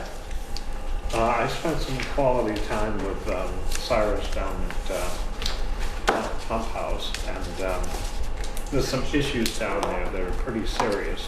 One of them is that the spring box has sprung a leak that is shooting a stream of water out as big as your little finger Into the and river. then into the river. So it's under positive pressure, as Cyrus said, so that there's not a problem of polluted water from the river getting into the spring box. And there are several leaks that are looking like they're going to develop into the big leak, and it's also leaking out from underneath the top.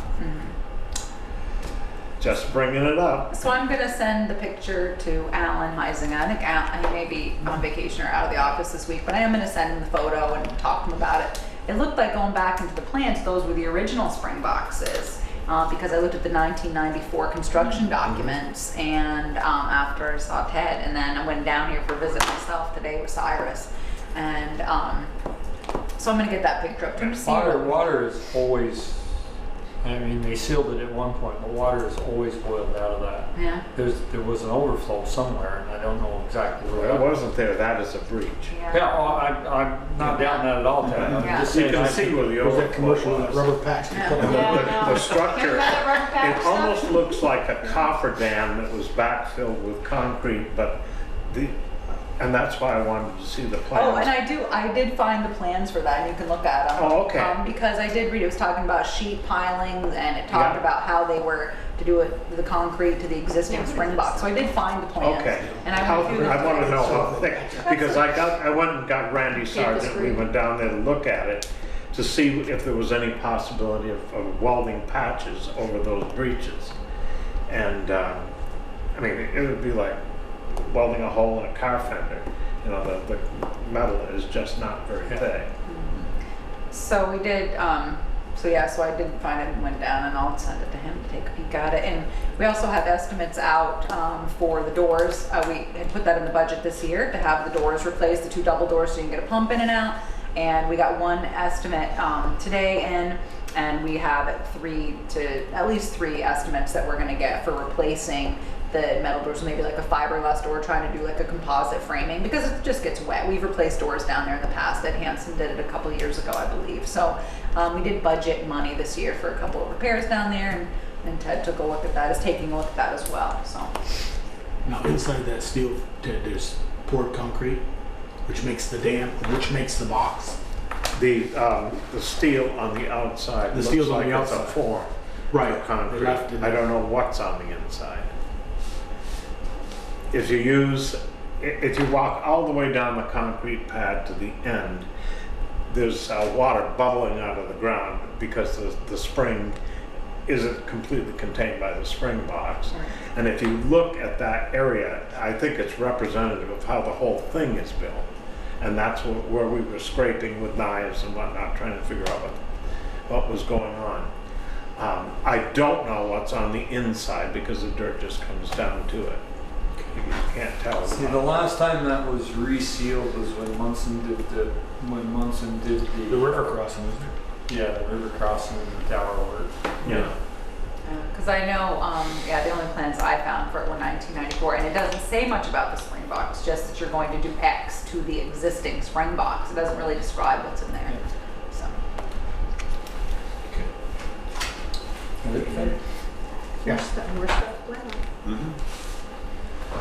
I'm good. Tasha, you want the warrant? Yes, please. $284,956.85.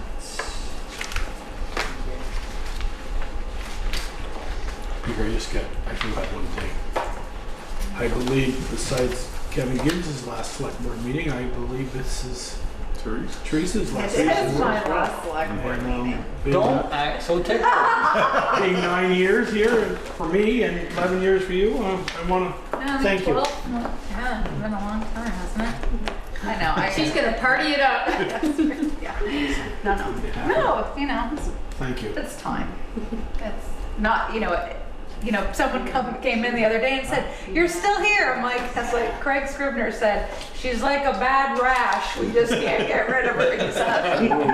I'm like, thanks. I gotta You don't need enemies when you got friends like gotta love Craig. I just laugh. So someone said, "Oh," I said, "No, I'm just a figment of your imagination." So anyways, we have any PBA update. So this is for the police department.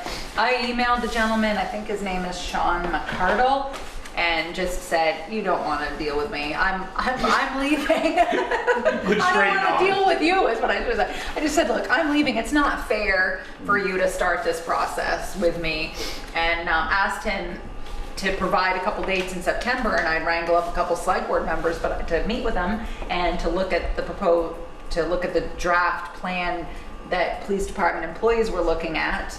And I said, if you forward that to me, I can wrangle you up a couple people and you could start the process and meet. But I have not heard back from him. He has not provided me with any dates or anything. So, I don't know what to tell you. But a couple of you should think about being, sitting down with everybody and negotiating and working out their contract. I'll just put that on your things to do list.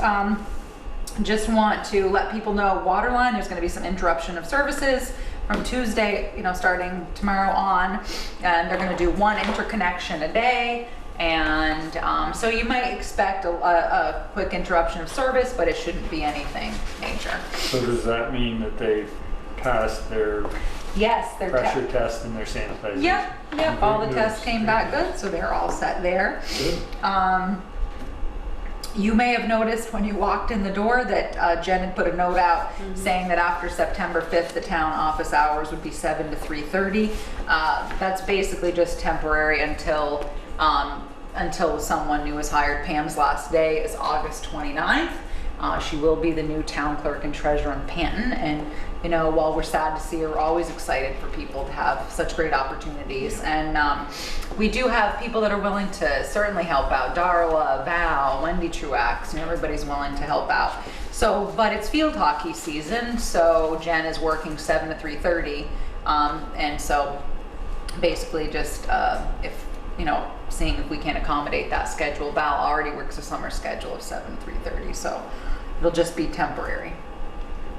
If she wants to change the hours permanently in the clerk's office, I told her that was a discussion to have with you at a later date.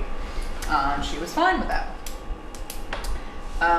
So we also need to, well, they just ordered a new computer for Jen. We need to order one for Pam's office. It appears the computer guy came in the other day and said she is going to have soon the same problem that Jen had, that her hard drive is going to die. It's probably 6 years old. I mean, we generally are on an old rotation. So if it's okay with you guys, I'm going to order another computer out of the technology fund for that position as well.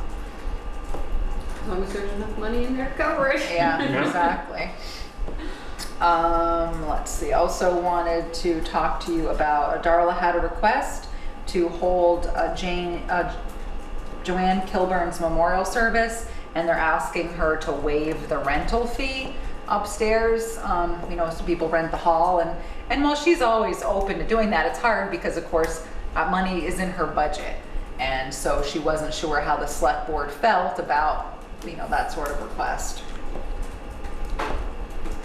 I mean, where do you draw the line? Exactly. I mean, you can give someone the low, you know, $50, $75, whatever it is, I don't have it top of my head, rental fee for nonprofits, and she always tries to make people feel comfortable, but it's difficult when, you know, she's also having her feet held to the fire to meet her revenue lines, and I'm not sure how you all feel about this. But where do you draw the line with people in town that, you know, they want to use it for that same reason? Right. I know it's difficult, and do you not make the taxpayers, you know, when they want to use it for an event, or, you know, and there is a form that everybody agreed to and approved, the rental form, and so you don't mean to be harsh, you know, at this time, a funeral or a memorial service, but she just wanted to know what the board's feeling about it.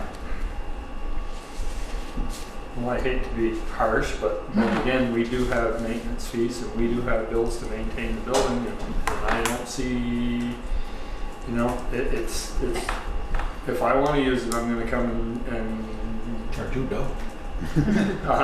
We'll charge you double. Yeah, well, but you know what I'm saying. Yes. If we make an exception, We're going to have to we're going to have to continue to make exceptions, and I'd prefer not to start down that road. Okay. Okay. I like to make the exception for Joanne Kilburn. But if you make it for her, what are you going to do with the next person that comes in? Tell them no.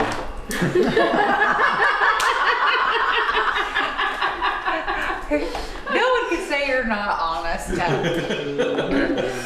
don't like them so, or I don't know them so. The answer's no. But you know, people Joanne Kilburn is, you know, she's from an old family in town. She's very active in town, very active in the historical society. Yes. And I think we can make an exception in that case. Well, people could also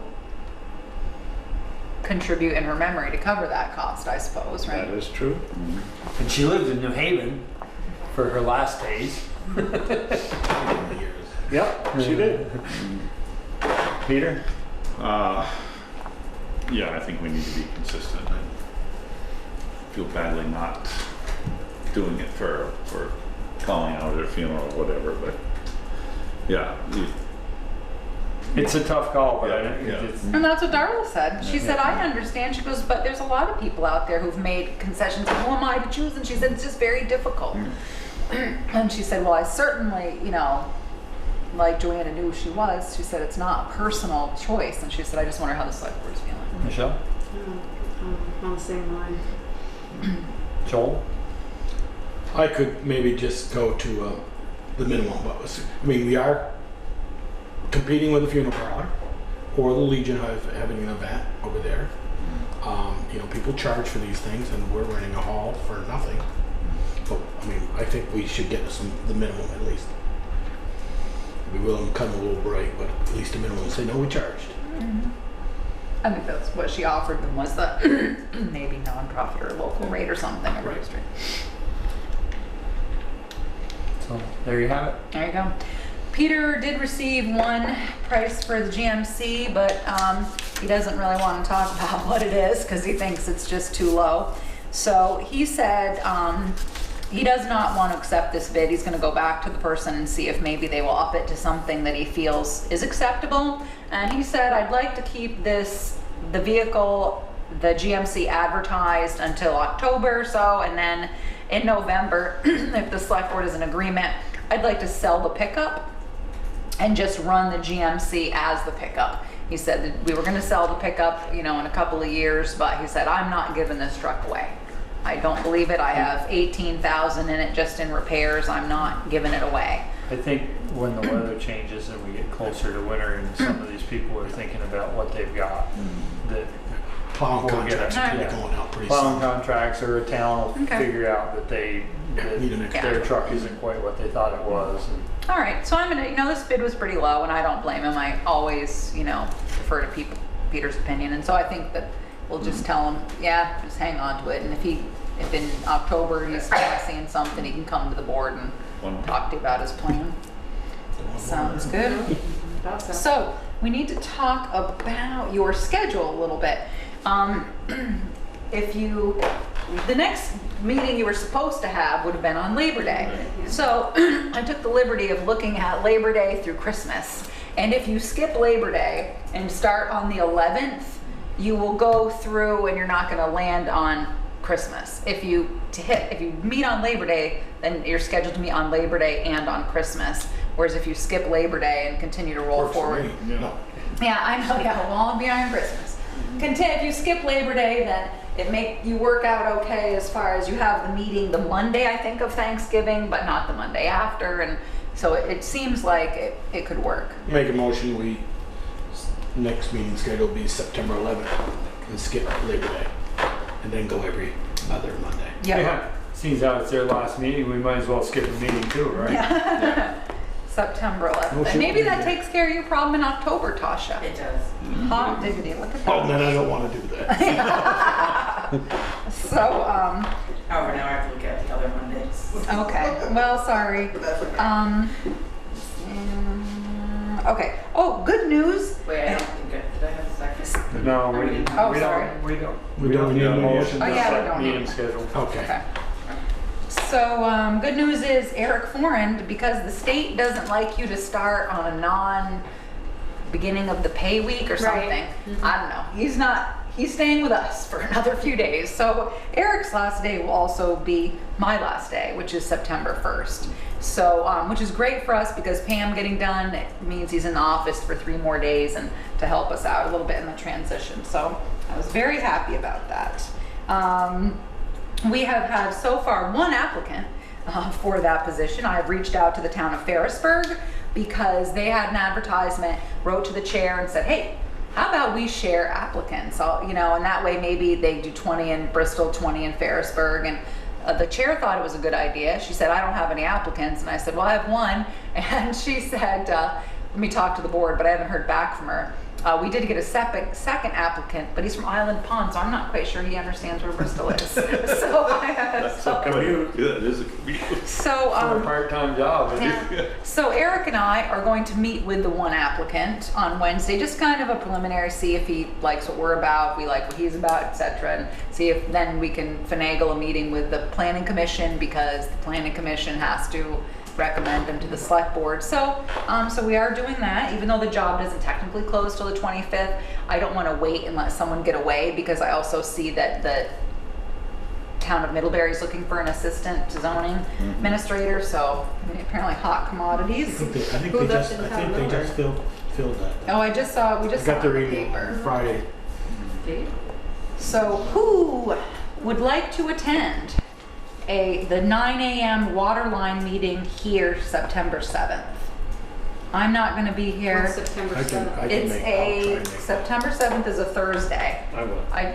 You can do it I'll 10. try and make it. Okay, just We need 2 of us if you don't. yeah, I only need one, but it's Okay. just usually it's obviously Munson. It's Representative Munson and Green Mountain Engineering, just need somebody here to, and Peaker's been keeping an eye on the project, you know, on a day-to-day out there, but just need someone to be here because so that there's a town representative here. So tentative. Crack the whip. We did end up not replacing all the way up to the Legion on Airport Drive because that was new. Already done. Is that why those barrels in the middle there? I mean, you stopped right there. Yeah, Right, yeah. It just I thought that was fairly good. Alan had forgot that he designed it when he did that. Mhm. He didn't know how old it was. How many feet were we going up that airport drive? All the way up to the Legion and replacing the valves for So the is Legion. there- So it's a few $1,000s now. You know, I'm sure we'll spend it somewhere else in the project, but yeah. I know, you're right, we will. So, the last thing is, I respectfully request an exit interview. And I think it should be with Peter Coffey, since he looks like, I'm assuming he's gonna be your intern to kind of pitch hit for a couple, 3 weeks until, if your offer is accepted. He didn't look happy about it. Did you just throw him under the bus or did you already check with him? I checked with him already because you're gonna have a couple weeks there and there are just a couple of things that I think need to be passed on, and if he's gonna be the one here pinch hitting for you or you know, depending on how everything sugars out for you, I thought, just a couple things I thought he should know. That's it. Looks like you have your You know, executive session. Bigger one, I thanked Teresa for her 11 years here. Also, I'd like to the board for the camera to thank Pam and Eric. They'll be leaving us before the next meeting. Been Absolutely. very good to us. And I wish Pam and Eric great things in their new jobs. Glad to see them move Absolutely. up. Yeah, absolutely. Me too. I think so. And it'll be fine. People are nervous, but it's going to be okay. We've been through this before.